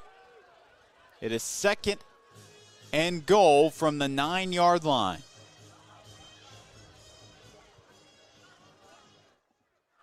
Two receivers on the right side. And there's going to be a timeout by the Rams. The play clock was rolling down, and I don't think they quite knew exactly what play to run. You know, that could come back to bite them. Burning a timeout in a ball game this tight, that could really come back to bite you. Holding on, your timeouts are very valuable to you, especially in tight games like this. Well, and this early in the game, just 6:21 left to play in the third quarter. Taking a look at that connection between Ryan Ballard and Wally Walcott. That was a great catch and run by the senior receiver, and, of course, a great dart thrown by the junior quarterback for the Rams. It's something we haven't seen much tonight because that run game, look, if it ain't broke, don't fix it. Right. And slowly but surely, even though this is a Ram football team that averages 40.5 points per game, they have no problem having just 7 points through 3 quarters. I think that's a win if you're Coach Rockwell for sure. Coming out of that first half tied up 7-7 against a tough team like the Senators, that's exactly where I'd want to be if I was on the road, especially getting the ball after halftime. That was they're really set up, and they're trying to capitalize right here. Walcott, he's looking right, crossing around in the middle. I think he's short. That was Ben Vincent. I think maybe just the first time Walcott is connected with a senior receiver tonight, and he is just short. So it is 3rd and goal with just inches to go. I think everybody in the stadium knows the ball is going to Grady Omen. That's where it's going. Boom! Omen is stopped. Brings up 4th down. Josh Smith. Harding fans, that is what you're getting in Josh Smith. That's a huge tackle for loss and brings up a 4th down. And you got to be thinking, if you're Coach Rockwell, you want to give it to your playmaker at Omen, but seems like the Senators are set up in a jumbo formation, and they are not going to give an inch right here next to the goal line. Still 4th and goal. Still really close, but it's 4th from the 1-yard line. Fans getting loud. And he's in for the touchdown. There is a flag on the field. Rams are celebrating. Let's see what the call is. That flag was thrown maybe a second after the snap. It's going to be on the offense. A legal formation. Huge break for that Senator defense. Oh, and that is a headache for Coach Rockwell in that offense. That's a massive setback for this Rams offense. You know, it was you were certain you were going to give it to your big man in Omen, but now you might have to pass this ball. And this close to the end zone, everybody knows passing becomes a lot harder because you got a lot less space to work with. 4th and goal from the 6. Let's see what the call is. One receiver on the left is Vincent. Omen, the running back. The two tight ends flip it around. Man in Drew Morgan. It's getting flushed out. Walcott to the end zone. It's Vincent in for the touchdown. What a throw by Walcott. Under pressure, finds a senior receiver who broke away for the big score. I think they were trying to call for a false start there. All the coaches for the Senators are very upset about a possible false start. I guess I didn't notice it, so.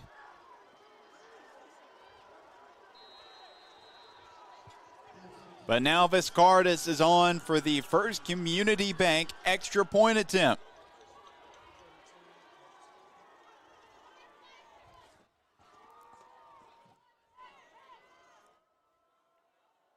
Snap, clean, hold, solid. Kick is up, and it is good.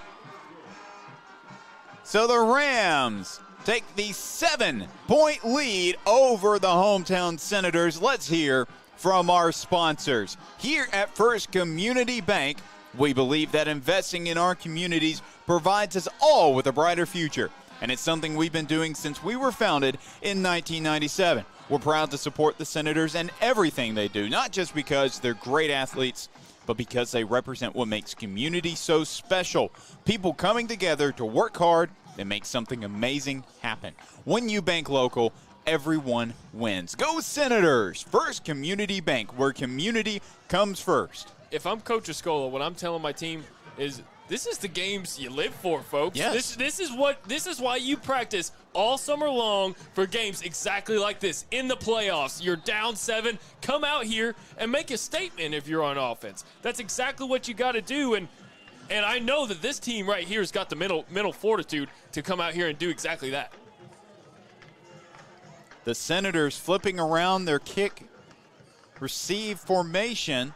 Viscardis, he's going to boot this one to about the 4. It's Williams. He's waiting on his blockers. Muhammad, his last blocker, he jumps over a man, and he goes down at the 32, 33-yard line. Whoa, yeah, throw that flag. That was definitely, that's going to be on the Rams, unsportsmanlike conduct. Nice job by the official to catch that one. I believe that was the junior Sean Cummings. I didn't notice it. I was watching Williams. Did he throw a punch, a shove? What was it? I mean, they were both getting up, and he just shoved him right back down to the ground. Definitely unsportsmanlike conduct.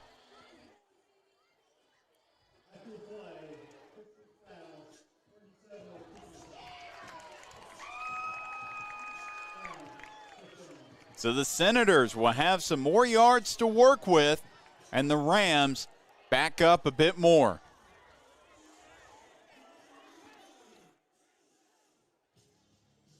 You know, I think this team knows there's no easy games in the playoffs, especially in the 5A, one of the tougher conferences that go into the playoffs against. There's no bye weeks. These teams get there for a reason, and it's because they're very talented. There's no easy games, and I know this Senators team can come out here and really try to punch them in the mouth and try to milk some of the clock, because the Rams that was a huge drive right there. They milked 7. That was a 7-minute drive for about 80 yards. Now 4:59 left to work with in this third quarter. 3 receivers, right side. Looking to his left, it's Muhammad. Muhammad breaks away. He got through 2 tacklers. Big chase. He's going to be brought down by Walker DeLong, but Malachi Muhammad pumps up his sideline and pumps up this Robinson crowd.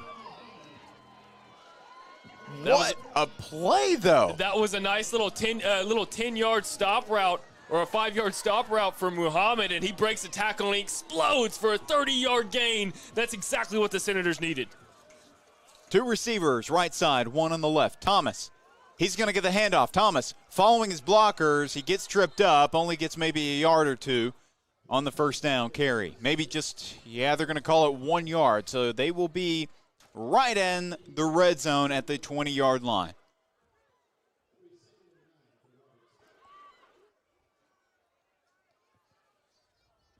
You know, you do scoring a touchdown here is huge, but you kind of want to give your defense a break. They were on the field for a long time right there. That's trying to milk some of that clock and giving them a break could be huge.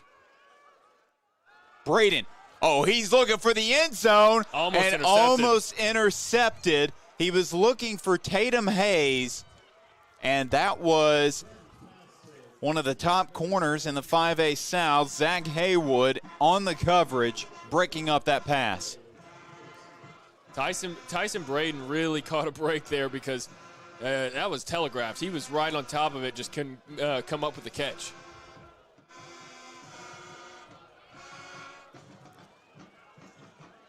The Senators bunched up in formation. It's 3rd and 9 from the 20, and there's going to be a flag on the field. What are they? The Senator fans not happy with that call. It was encroachment. I don't like that call at all.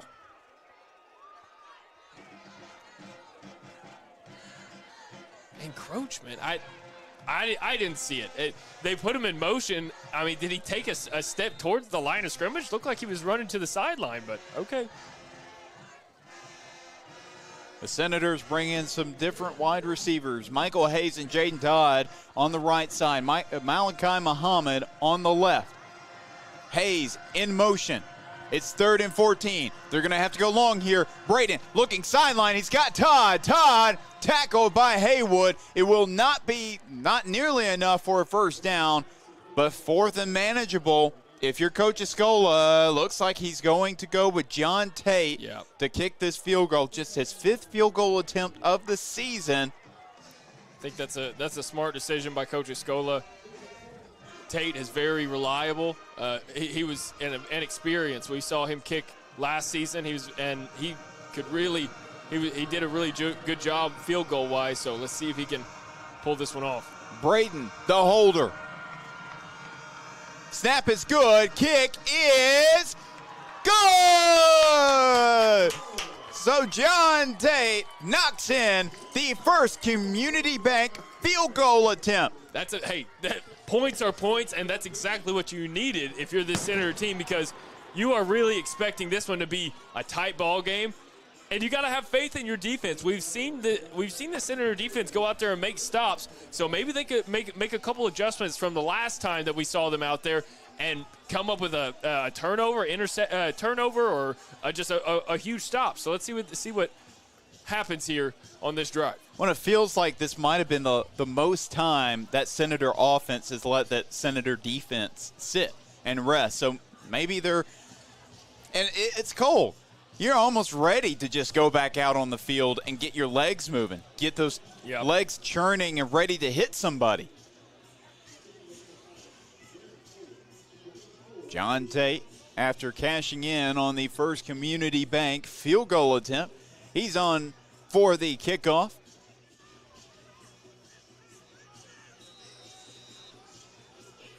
His previous 2 kickoff attempts went to the end zone, and let's see if he can do it a 3rd time.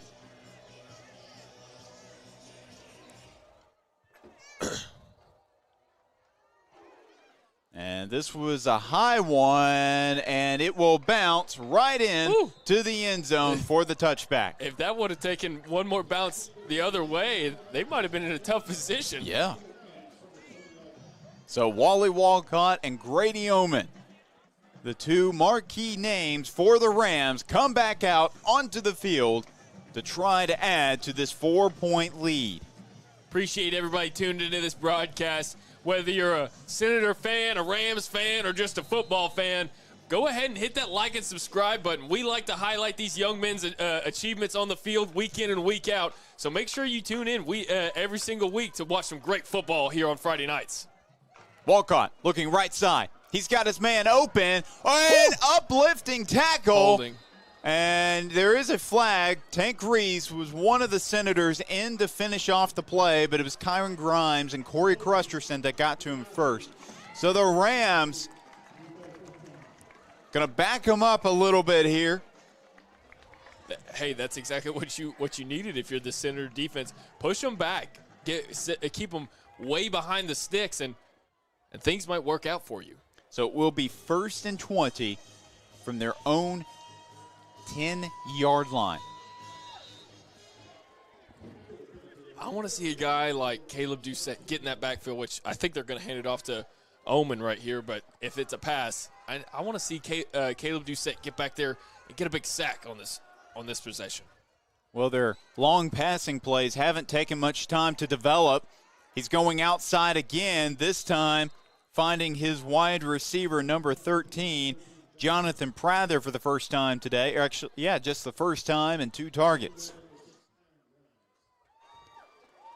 It is 2nd and long, 2nd and 12 after that 8-yard reception by Prather.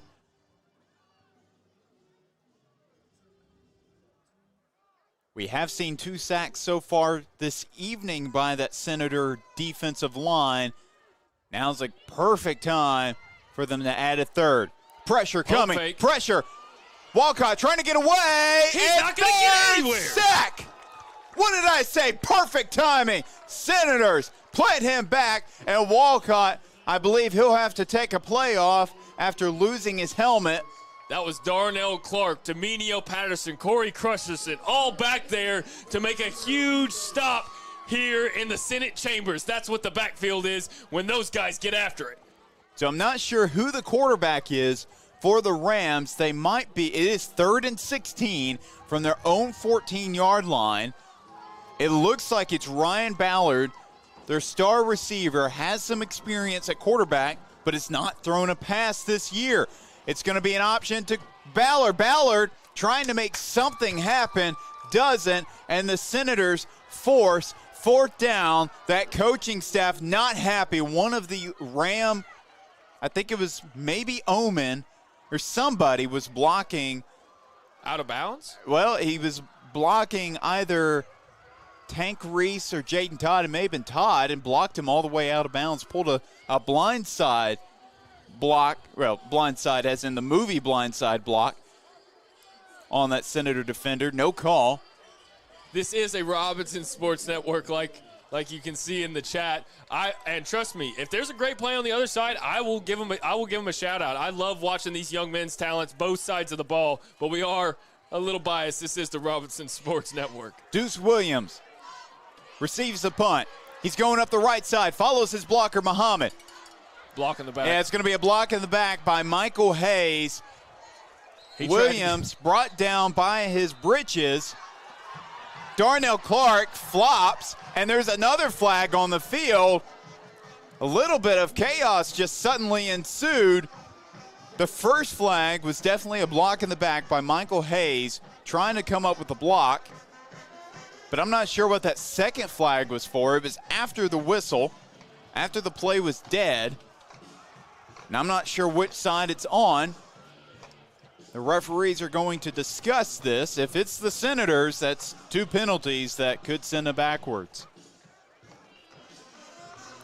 But you have to love that Senator defensive possession.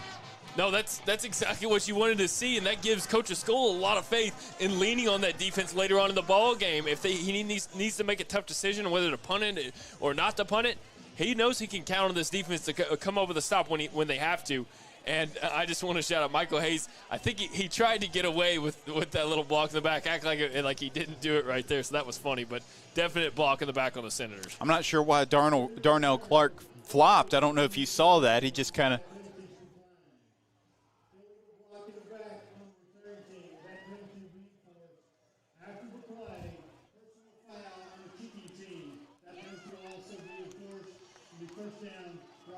Okay, so there was 2 penalties on that play. Yeah, well, it sounded like there were 2 on Robinson. One was declined. The other one was the block in the back, and that one was enforced. But then there was a personal foul on the kicking team, which was whatever happened in that little scrum. And then that sets the Rams back a little bit because I believe so the Senators will have the football in Lakeside territory. So hey, it worked out. It worked out. I mean, Deuce Williams was not nearly that far on that punt return, and now suddenly you get a few yards even though you had the penalty. So that's a dream situation for the most part if you're Coach Escola and that coaching staff, as Tyson Braden and the offense come out at the 48. So you got Jordan Thomas in the backfield. feeling a big run right here. Run to the outside. That's what I'm feeling. 1:27 left to play. It's going to be a pass. Braden, he's going deep for his man, and there's the flag. It's going to be more than likely pass interference. I don't know which side, though. This could easily be offensive Landon pass Rea interference. and Malachi Muhammad were wrapped up with one another. The head official's going to have a chat. Oh, they're backing up. It's going to be on the Rams. So the Senators get another call that goes their way. You know, the NFL's got it right. That should be a spot call. We should have the ball at the 10-yard line.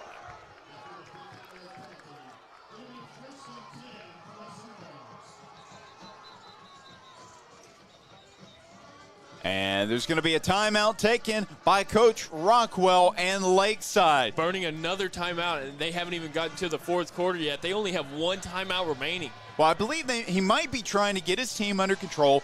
Back-to-back penalties have given the Senators excellent field position. They haven't even had their first play, really. Well, they've had one play, but they haven't even had any positive yardage. And now they're at the 33-yard line of the Rams when they should have been almost back to the 35 of their own. No, absolutely. You got a minute 20 left in this third quarter, and that field goal call by Coach Escola is looking awful smart right now because they have the ball in great field position, looking to try to take this lead right now. 14-10 is your score. Advantage for the Rams.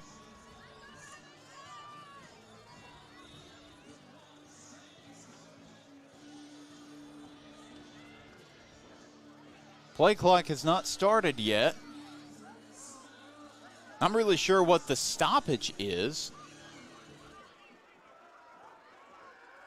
They were having a discussion over there with the Rams coaches, it looks like. Yeah, Coach Rockwell having a discussion with the head official. And he might be, I thought he was running to go chat with Coach Escola, but looks like he's ready for this play to start.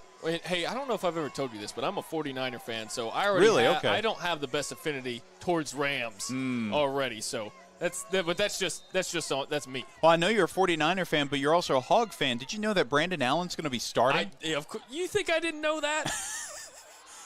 Yeah, Brock Purdy ruled out for, I guess they play on Sunday, and Brandon Allen's going to get his first start with the 49ers. Hey, Brandon Allen's never gotten a really good shot in the NFL, so he's about to sling it. Everybody's going to be put on notice. I saw a lot of people chirping on Twitter, acting like it was the end of the world, but he can ball. Well, considering I think Josh Dobbs is also in that quarterback room, is he not? He is. Okay, so the fact that he got the nod over Dobbs, the rocket scientist literally, because he had that internship with NASA, but Lennox Campos got up a little slow, holding, I think, his arm. He's moving his arm now. I think he might have just got a little bit of a stinger. But he'll come out, and hopefully it's nothing serious. Yeah, Cam Harper will come in. Both defensive linemen play some fullback / tight end, and Harper's in there to provide another blocker.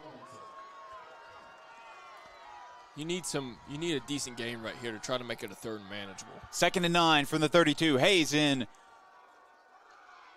Thomas pushes it outside. Hayes with the block, and they're able to get back to the line of scrimmage, but a great defensive stop by the Rams, and that brings up 3rd and long.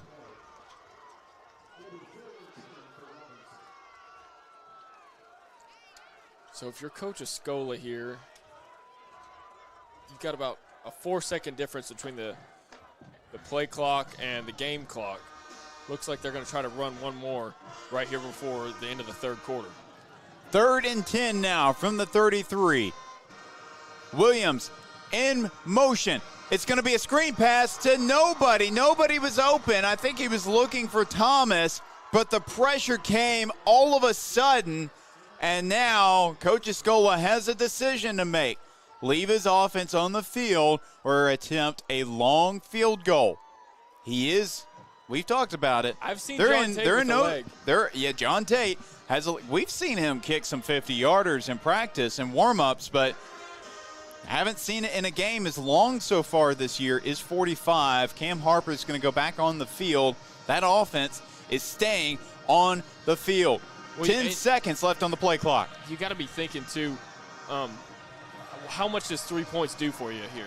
Not a lot. Braden, he's looking deep. He's got time. He's got his man. It's overthrow. Oh, Malachi Muhammad was open and just overthrew him by a fingertip. So the Rams walk away from that third quarter still with a 4-point lead. Four's up. This is the fourth quarter. This is the time for action here. Well, we will have the fourth quarter in just a second. We're going to take a little bit of a break, but do not go anywhere.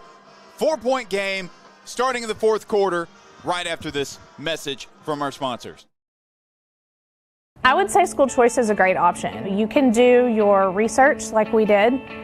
Visit with other parents that have children in the district. We visited the schools before we made the choice to come here. We chose to school choice because we have had such a great experience here. Teachers, staff have been so helpful and reassuring, and we've been forever grateful for it. And I'd do it all over again. PCSSD is a great option no matter where you live.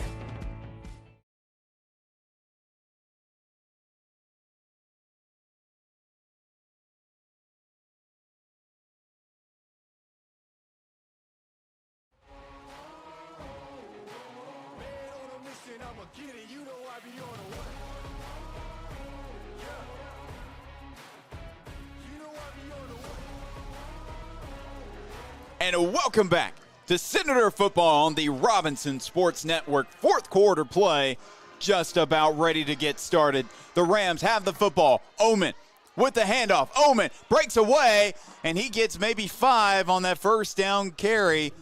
Again, the grinded out football game that Coach Rockwell loves to play, especially behind his star running back, Grady Omen, who entered this game with 2,000 rushing yards. Just an incredible number from your senior running back, considering, he had 219 rushing yards last week. He's looking at another similar game. Omen runs ahead for the first down, plows down. I think that was Deuce that he threw his shoulder into.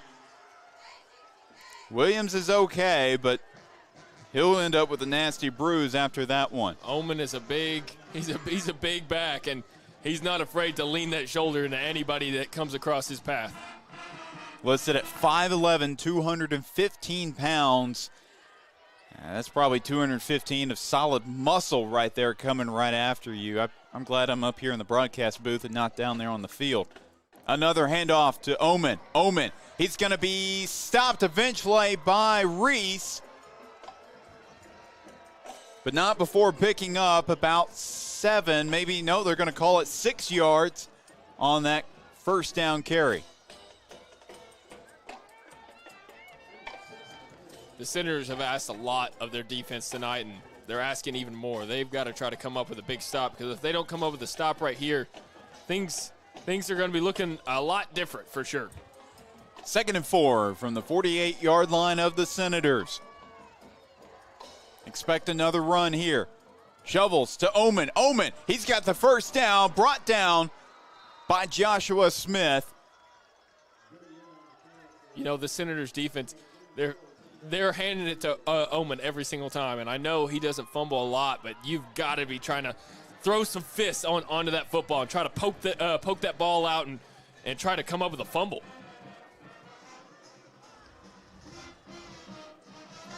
If you're the Senators, you almost just have to keep thinking you're going to see run every play from here on out. Omen, another run. That time they handled it pretty well, so. It was Darnell Clark and Josh Smith in for the stop. And I feel like, to be honest with you, I think they've entered 4-down territory. So this isn't going to just be 3rd down and a punt. And we've already saw they don't really – I don't think they have too much trust in their field goal kicker. So they're going to have to stop them 4 plays in a row if they want to get this ball back without giving up a score. 2nd and 8 from the 39. This time it's going to be a pass. to Burns. Burns wrapped up by Grimes, and that was a good play call. You know, they were definitely expecting run there. Even I was expecting run. So good play call by Coach Rockwell. it is 3rd and short, 3rd and 1 to be exact. Now you definitely have to expect it's going to be Omen with the football. Yep. Tight formation. Omen to the left of his quarterback, Walcott. It's going to be a handoff to Omen. Omen, I think he has the first down. But it will be a first down. The far side official signaled it, and they will have the football at the 30-yard line. The Rams, they're playing like a real Ram with those horns just head down, muscling through.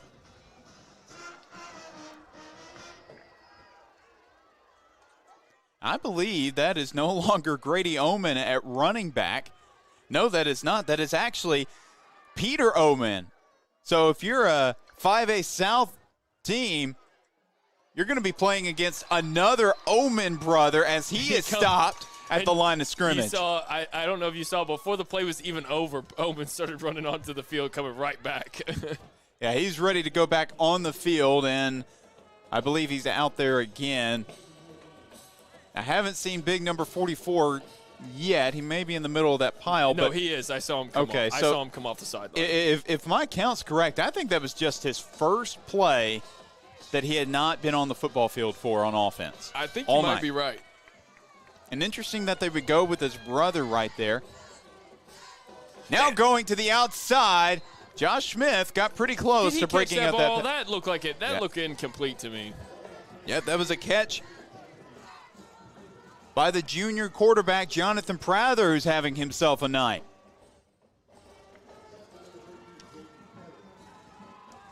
Entered this game with only 8 catches and 99 yards on the season.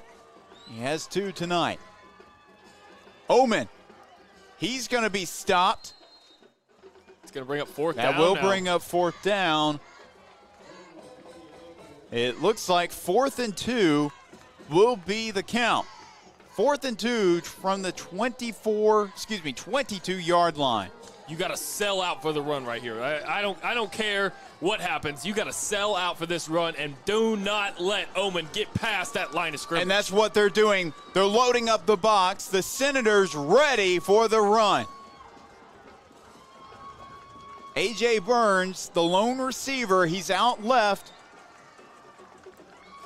Handoff to Omen, and it's stopped. Let's go! Josh Smith comes up with a huge stop for the Senators. Don't mess with Mr. Smith. Gets in the backfield and makes a huge play. Biggest play of the ball game. Senators are back in action. Turnover on downs, and Robinson has the football with 6:30 remaining in this ball game. That is a huge play by the Senator defense. Like I said, the Senators have been leaning on their defense all night long, asking so much of them, and they just keep showing up. That's what I love about this team. There's no quit in them. Plays like that coming to Searcy, Arkansas, coming this fall. Now Tyson Braden in the offense, ready to make some plays and some sparks of their own. Would love to see those fireworks one more time. 2 receivers to the right. Fakes the handoff. Crossing route. Miscommunication big time. I think he might have been looking for Muhammad, might have ran the wrong route, I believe. So that brings up 2nd and 10. Michael Hayes and Malachi Muhammad, the 2 senior receivers, got a little confused.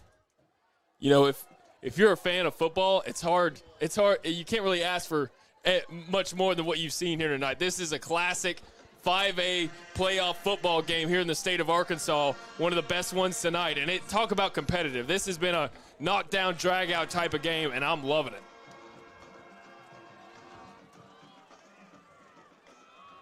Two receivers, right side, one on the left. Deuce Williams, the running back.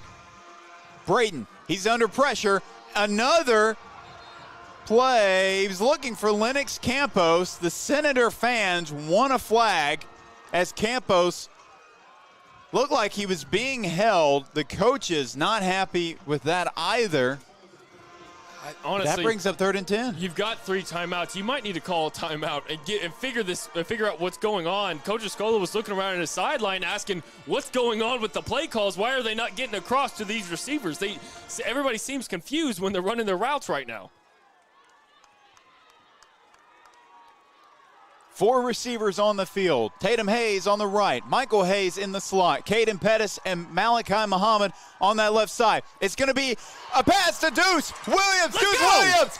He will be brought down by his knees. Deuce. The Magic Man strikes again. Deuce Williams has the much-needed first down for the Senators. With 4 receivers on the field, no one accounted for the athletic running back, the athletic do-it-all guy. And now the Senators have the football at the Ram 42. Or excuse me, they're going to give him more yards. It'll be the 37-yard line of the Rams.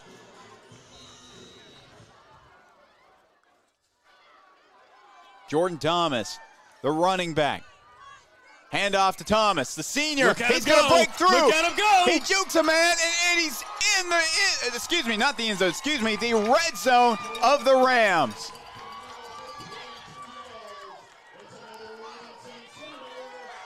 That's about a 20-yard pickup from Mr. Jordan Thomas. Gets them into the red zone, and now they're on the verge of scoring. You still have 5:50 left to play in this game. Keep in mind, that Lakeside team, they're a big play offense with their passing attack. Do you try to slow it down now? Try to drain some clock? No, run. You got to stay with the momentum that you've just gained. Thomas goes up ahead. Thomas, he's got one man to beat, and he's tripped up, but he is inside the 5. They're going to call him down at the 3-yard line. So 1st and goal from the 3 after a great run by the senior Jordan Thomas. Nice 14-yard pickup from Mr. Thomas, and he's going to get a little bit of a breather after those 2 big plays from him as Deuce Williams enters the ball game. Well, Deuce Williams, Josh Smith are going Wildcat formation. It's Deuce Williams. Deuce Williams follows his blockers. I think he's short. I'm not really sure. A yard short. He's going to be a yard short. He is a yard short of the end zone. But a little bit more time is coming off the clock. Always good. Now it is 2nd and goal from the 1-yard line. Braden still on the sideline. Deuce Williams remains the Wildcat running back or quarterback, and Williams is in the end zone. That's a touchdown. Senator. Dude, that's a touchdown. How are you going to call him short? He was in. Wow. Okay. The ball crossed, We need to see that review if we can. The ball actually, crossed. no, we won't, because they are ready to go. Deuce Williams, 3rd time's the charm. Let's go. He's got it. Untouched. Touchdown. Senators. 4:16 remaining in this ball game. Said it earlier, the Magic Man's got a nose for the end zone. That's 2 touchdowns for the Magic Man, Deuce Williams. And now John Tate is on for the first Community Bank extra point attempt. This is his, outside of that field goal, his biggest kick of the night. Braden, the holder.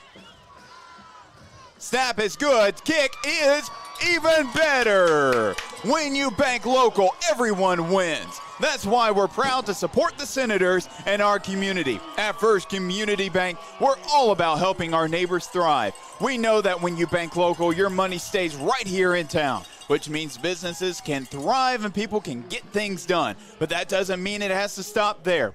We want to help make sure the Senators are thriving too. The best way to do that is by supporting them with your time and money. So go out there and show your pride for the Senators by wearing their t-shirt and by cheering them on at every game this season. Go Senators! First Community Bank, where community comes first. Shout out to all of our Senator fans in the stands. This is the loudest I've heard them all season long, and you can feel their impact. They are getting loud, and everybody's into this ball game. You can sometimes you can hear a pin drop, and then sometimes you can't hear yourself think. Everything's getting super loud out here at Joe T. Robinson.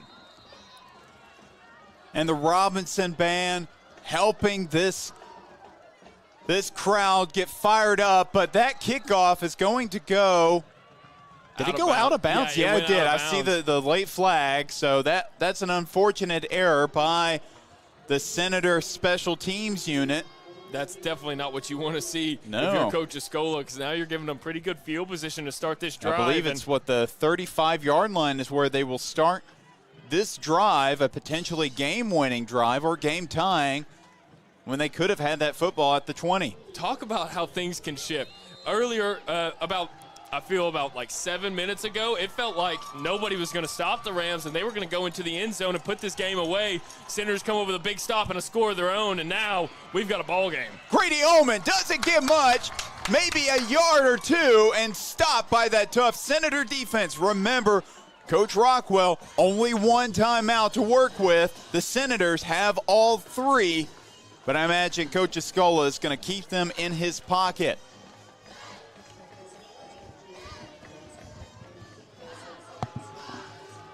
The Rams thinking about their next play. Two receivers on the left side. One receiver, Burns, on the right. He's been held to just one catch, but I would look to him again. It's going to be a great pass breakup by Kyron Grimes. It was at Burns' feet.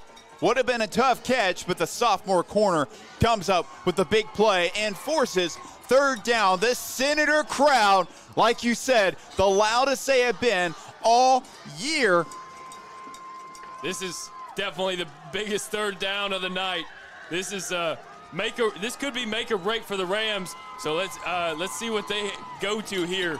Two receivers, either side. Walcott under pressure.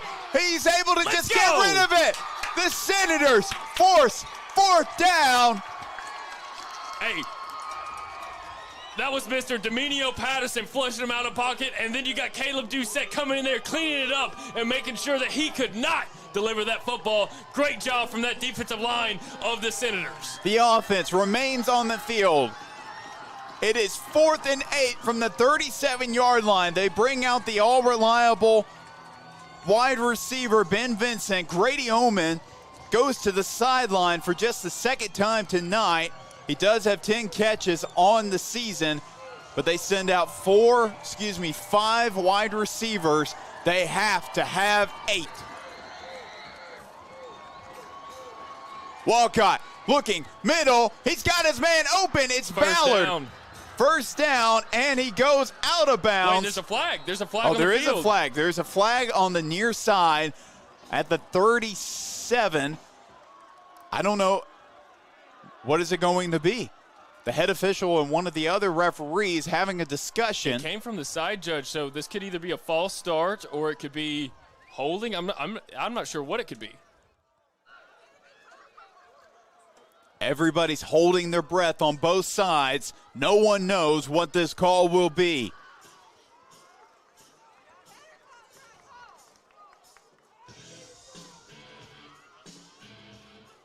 Let's see what the head official has to say. Oh my goodness, what a break for the Senators. Ineligible man downfield. That's a huge mistake by the Rams, and now they're in a tough spot. 4th and even longer. 4th and 13 to be exact, from their own 32. Sometimes those are the breaks that you really need, and especially in these tight playoff games and competitive environments like this, those breaks could mean everything. Again, this is the biggest play of the game. It seems like every play has been the biggest play of the game. 5 receivers. They're ready to go for it. They just need 13 yards. Walcott, he's going deep. He's going, looking for Ballard. Ballard overthrew him. No Turnover. way! Oh, there's He a threw flag. No way, that was a flag! Dude, are you serious? That was perfect coverage. And dude, he threw that with it. Dude, he threw that like he was emphatic on it, like he wanted to throw it. That was ridiculous. Horrible call. Dude, are you serious? Oh my goodness. Dude, talk about getting fooled by an act. I gotta cool off. And the Senator fans, just as unhappy as you are, would have been a huge play on 4th down, would have been turnover on downs by the Rams, and now they have the football. Let's see. Yep, they will have the football at the 47-yard line. Their own 47 right there on the Robinson logo.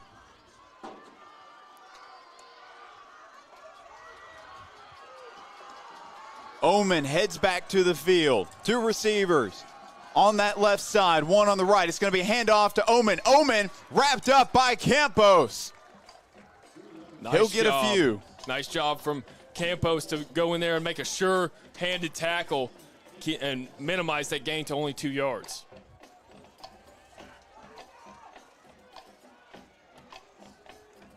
This Senator fan base, a lot of people still on their feet. The student section has not sat down yet. Walcott looking left side. He's got Ballard. What a tackle. Oh, he hadn't wrapped him up. Ballard's still alive. Ballard. Oh, my goodness, Ballard. He's got the end zone. Wow. Ryan Ballard somehow breaks multiple tackles and finds his way into the end zone for the touchdown. And now the Rams have the lead. Wow. Did not expect that, as now Vizcartis will head out on the field to kick the first Community Bank extra point attempt. Wow, I thought Ballard had gone out of bounds multiple times, and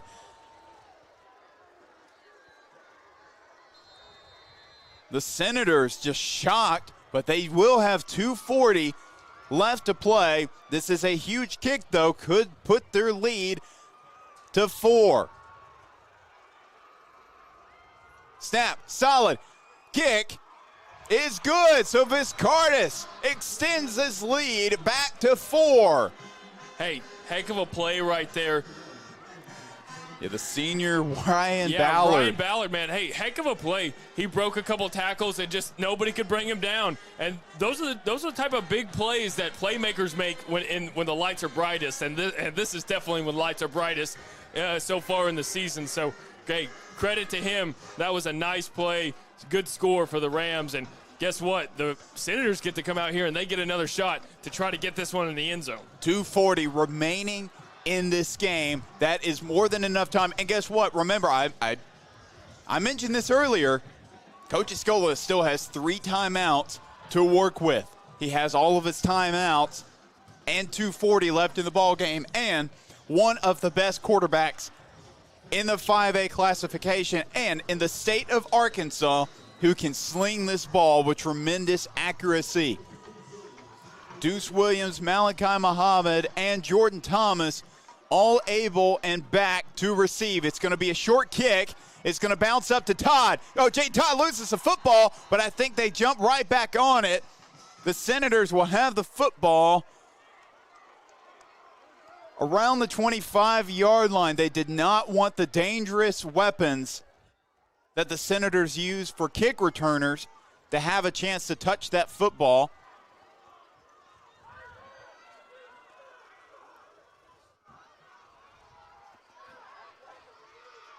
Hey, 4-point ball game. I said it earlier. If you're Coach Escola, you tell these guys, this is what you practice all season for moments just like this. You got a chance to take the lead in a 5A playoff game against one of the best opponents in the 5A. You need to come out here, take your moment, seize it.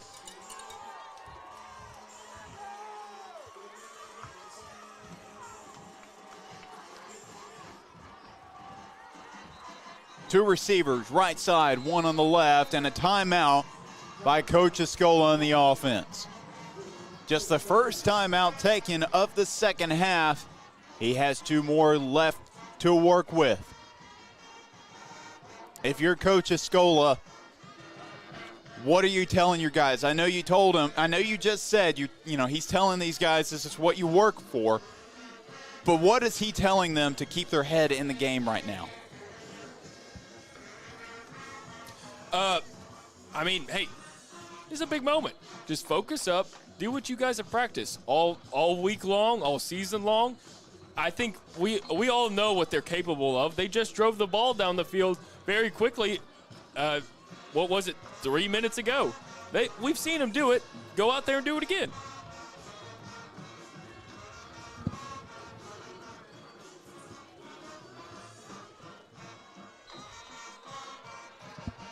Jaden Todd, Michael Hayes, the 2 receivers on the right side, 2 more on the left.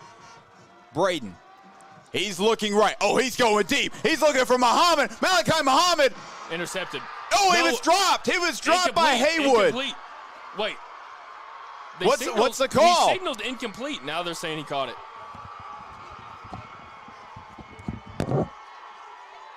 I didn't think he was in bounds. Zach Haywood looked like he either went out of bounds, dropped the football, something.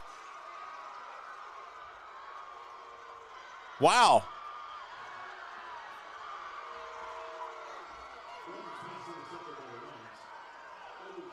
I'm surprised they're not taking a second to talk this one through, but the Rams have the football at their own 33. Yep, that's a tough play right there, you know. Great play by the Rams defense, really coming up clutch with an interception and probably sealing the game away. That was a huge play for them. 2:33 left to play in this fourth quarter. The Rams with a 4-point lead, and the Senators with 2 timeouts to work with. It's going to be a run by Omen. Omen will push up ahead for about 2 or 3. And it will be a timeout by Coach Escola.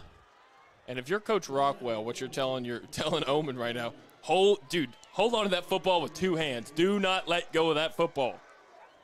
Yeah, it's not a team that really fumbles all that often, and now's the time to really hold on to that football.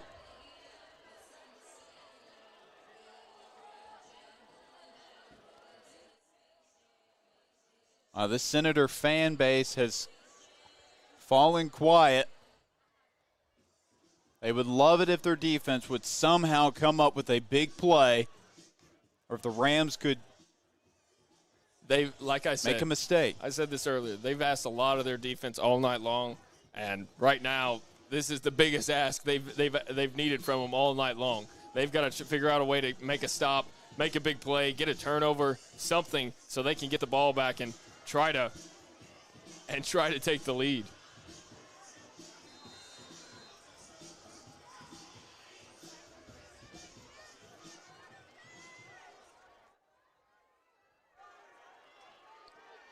Omen to the left of his quarterback, Walcott.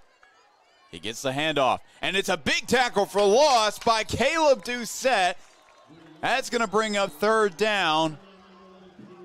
That's what you like to see from the defense. Still a lot of fight left in them. And Coach Escola will burn a timeout. Oh, there's a flag on the field.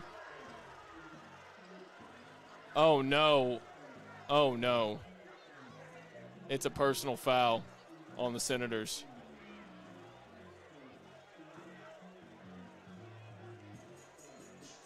You know, this Rams team was doing a lot of chirping all night long, trying to get in their heads, and the Senators had done well to keep to let cooler heads prevail. But this time, I guess it was just too much. A lot of chirping from the Rams got to them, and they flinched, and that's probably going to be the game right there.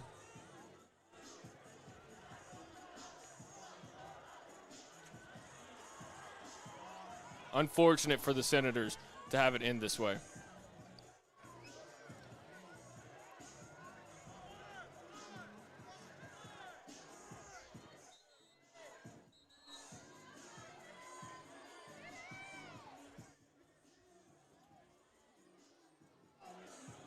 (17-21) is your score, as the Rams will have the football at their own 49-yard line. You can imagine they're probably just going to try to keep pushing ahead for some more yards. Then they'll eventually get to a point where they can take a knee. There are no more timeouts by the Senators. Another handoff to Omen, and a great defensive play. Another great tackle for a loss by the senior Doucette. He'll lose a yard. That Senator defense still fighting.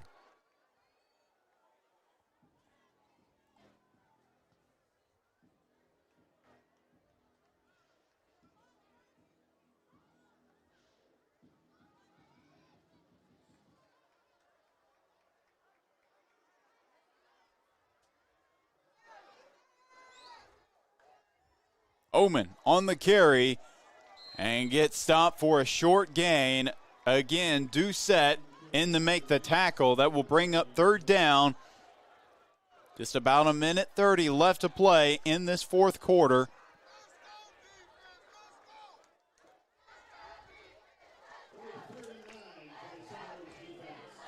Third and 9 from the 50. They're going to let this clock bleed all the way down. If they get a stop here, they're going to punt it away, I believe. And if they punt it away, then the Senators might have 20 seconds left, I think.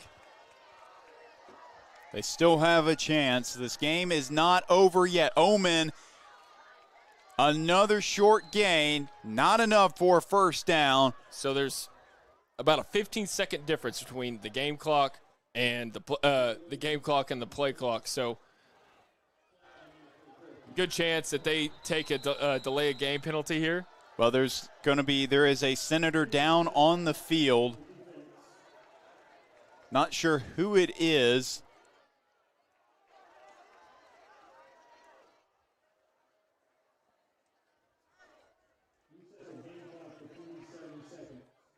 They're going to put a couple more seconds on the clock, 47 to be, well, just 2 seconds, but that clock is at 47 now.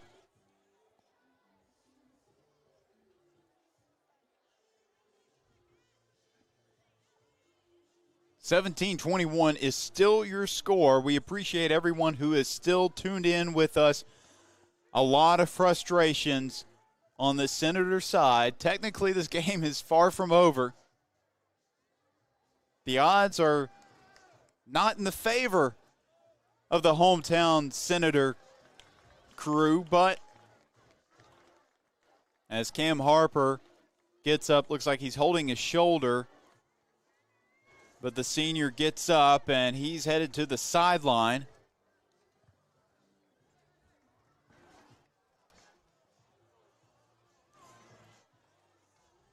You know, you hate to see injuries, whether it's a Rams player or Senators player. These kids work too hard to have their season end in an injury fashion. So hopefully that young man's okay.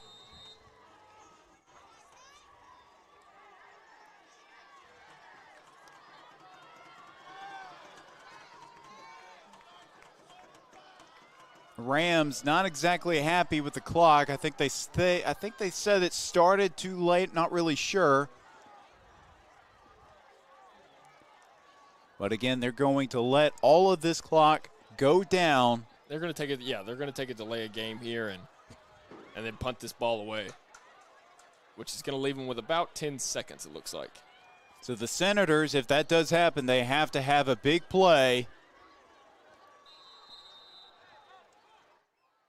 And it's going to be a timeout taken by Lakeside. It is the final timeout for the Hot Springs Lakeside Rams tonight. And like you said, they will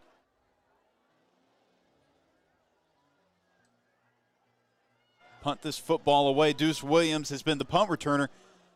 He did return a kickoff for a touchdown that was brought back at the very beginning of the game due to a penalty.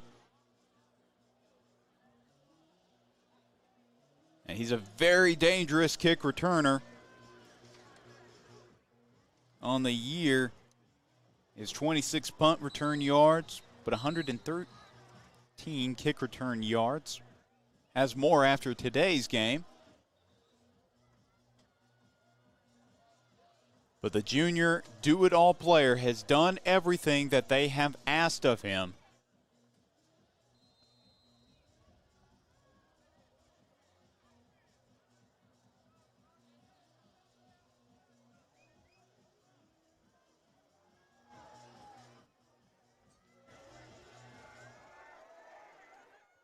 Hey, Magic Man's back there to receive, so let's see what happens. Oh, they're just going to run it.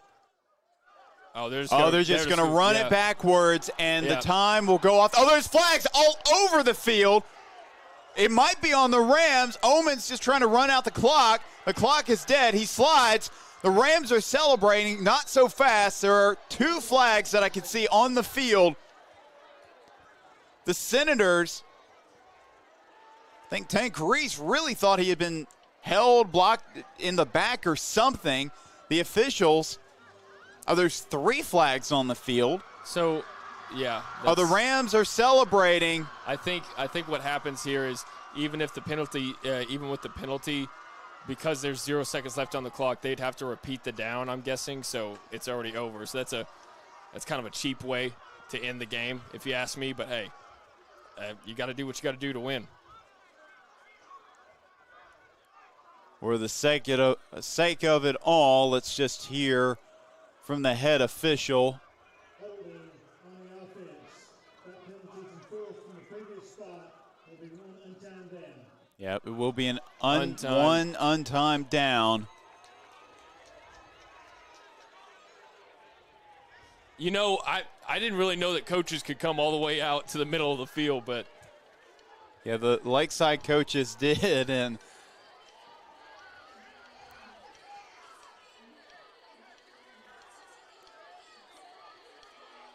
some Senator fans already deciding to leave the stadium, as this is just basically delaying the inevitable. But hey, good season. It was a fantastic season. Fantastic season for the Rams. Fantastic season for the Senators. Nothing but props to them. They came out here in a rowdy environment and played one heck of a game.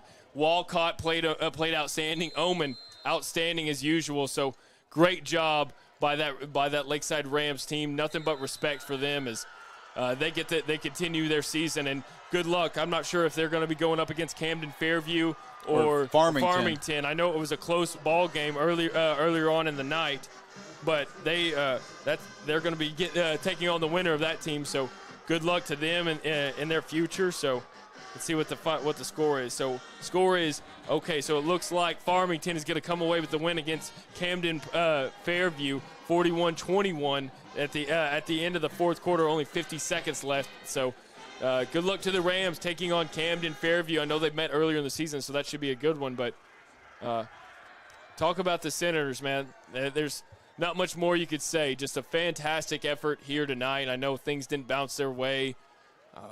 And I know it was a fantastic season. I think if you're a Senator fan, if you're a Senator coach, you should be very proud of how this team has handled themselves all season long. I know this is a tough loss to swallow here tonight, and I know it's tougher for these players out here. They work their butts off all year long, all season long, to get to this point and to have it end. A lot of these guys won't get another shot at playing football. This is their last go around. So, you feel for those guys, but I'm happy they accomplished what they did this season. Had an outstanding year with only 2 losses now. So shout out to the Senators, shout out to Coach Escola and the whole coaching staff. Great season all around. Yeah, and there's going to be some of these players will go on to the next level, play football. 2 that we've seen committed so far. Michael Hayes committed to the University of Central Arkansas, where he will be playing for Coach Nathan Brown, who just, I think, won Region 5 or one of whatever region that he represents in the AFCA. He won Coach of the Year according to the AFCA, which is the American Football Coaches Association. So he will go on and play Division I football. Harding will be getting an absolute dog, and Joshua Smith, who will go and play for the reigning Division II champions, who are currently going to be playing in the first round of the NCAA football playoffs. So keep an eye on them. But what a season. And Jake, oh goodness, I just about lost my papers. But Jake, this was our first year calling games for Joe T. Robinson football. And when I first joined Natural State Sports Network, I didn't know where I was going to end up. I'd heard Mills for me mentioned, but landed here at Robinson. Didn't know much about Robinson when I came in here. I was a North Little Rock grad. The only Little Rock school I knew much about was Little Rock Central because those were our huge rivals.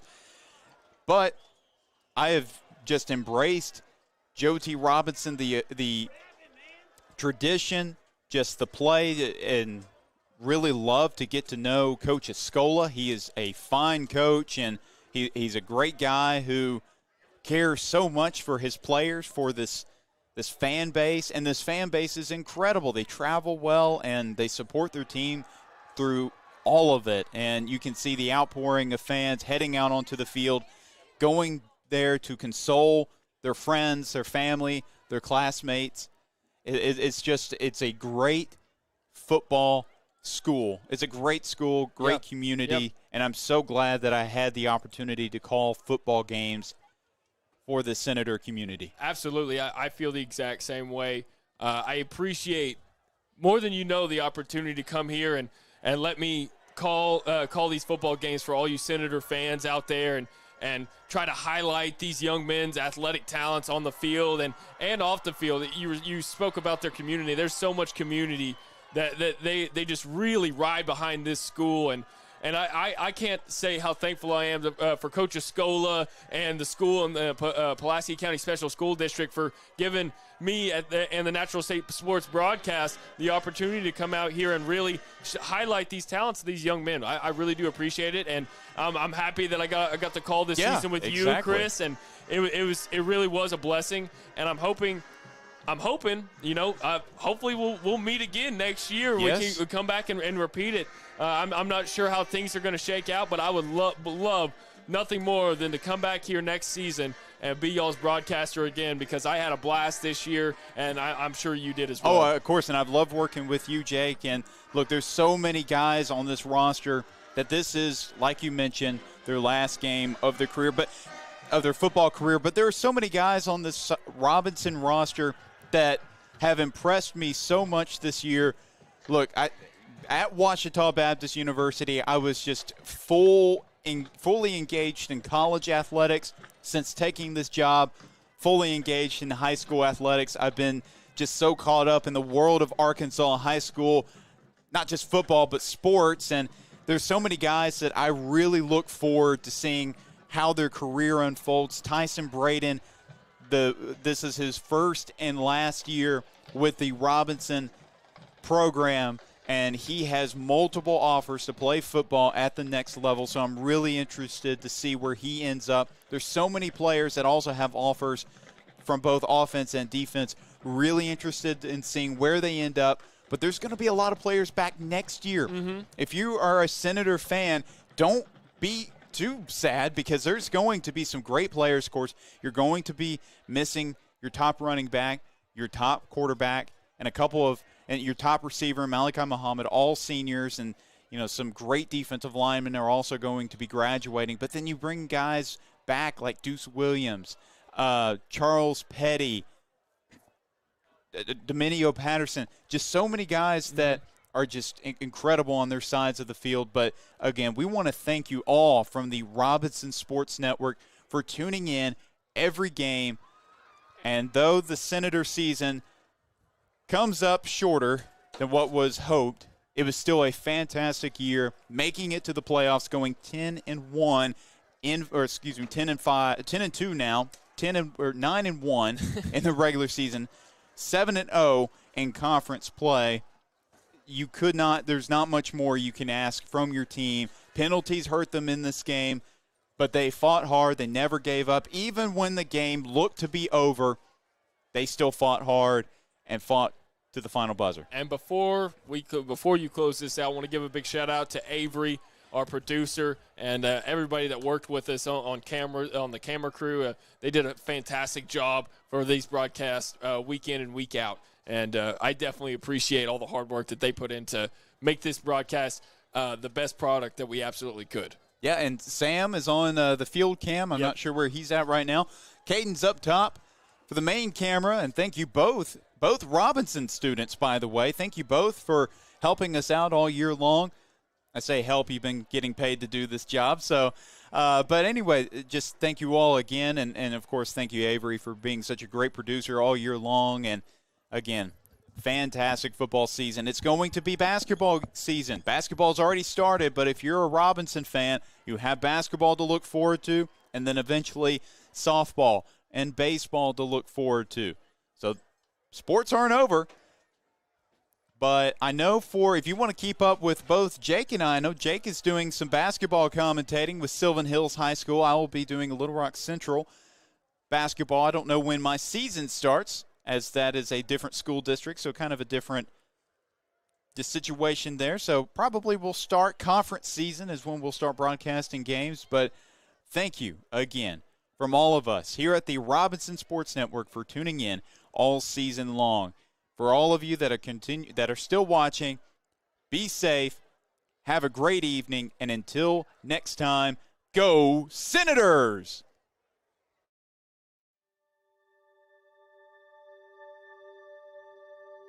Project Zero is a 501c3 nonprofit with one goal, and that is to have 0 kids in foster care waiting to be adopted. And we're hoping to have 0 kids waiting. That's our whole goal, Project Zero. It means no kid is forgotten, and there are people always fighting for kids to find their forever family, no matter how old they are. There's not awareness out there. I don't think people understand the need that we have here in our own state for these children who are wonderful children waiting for forever families.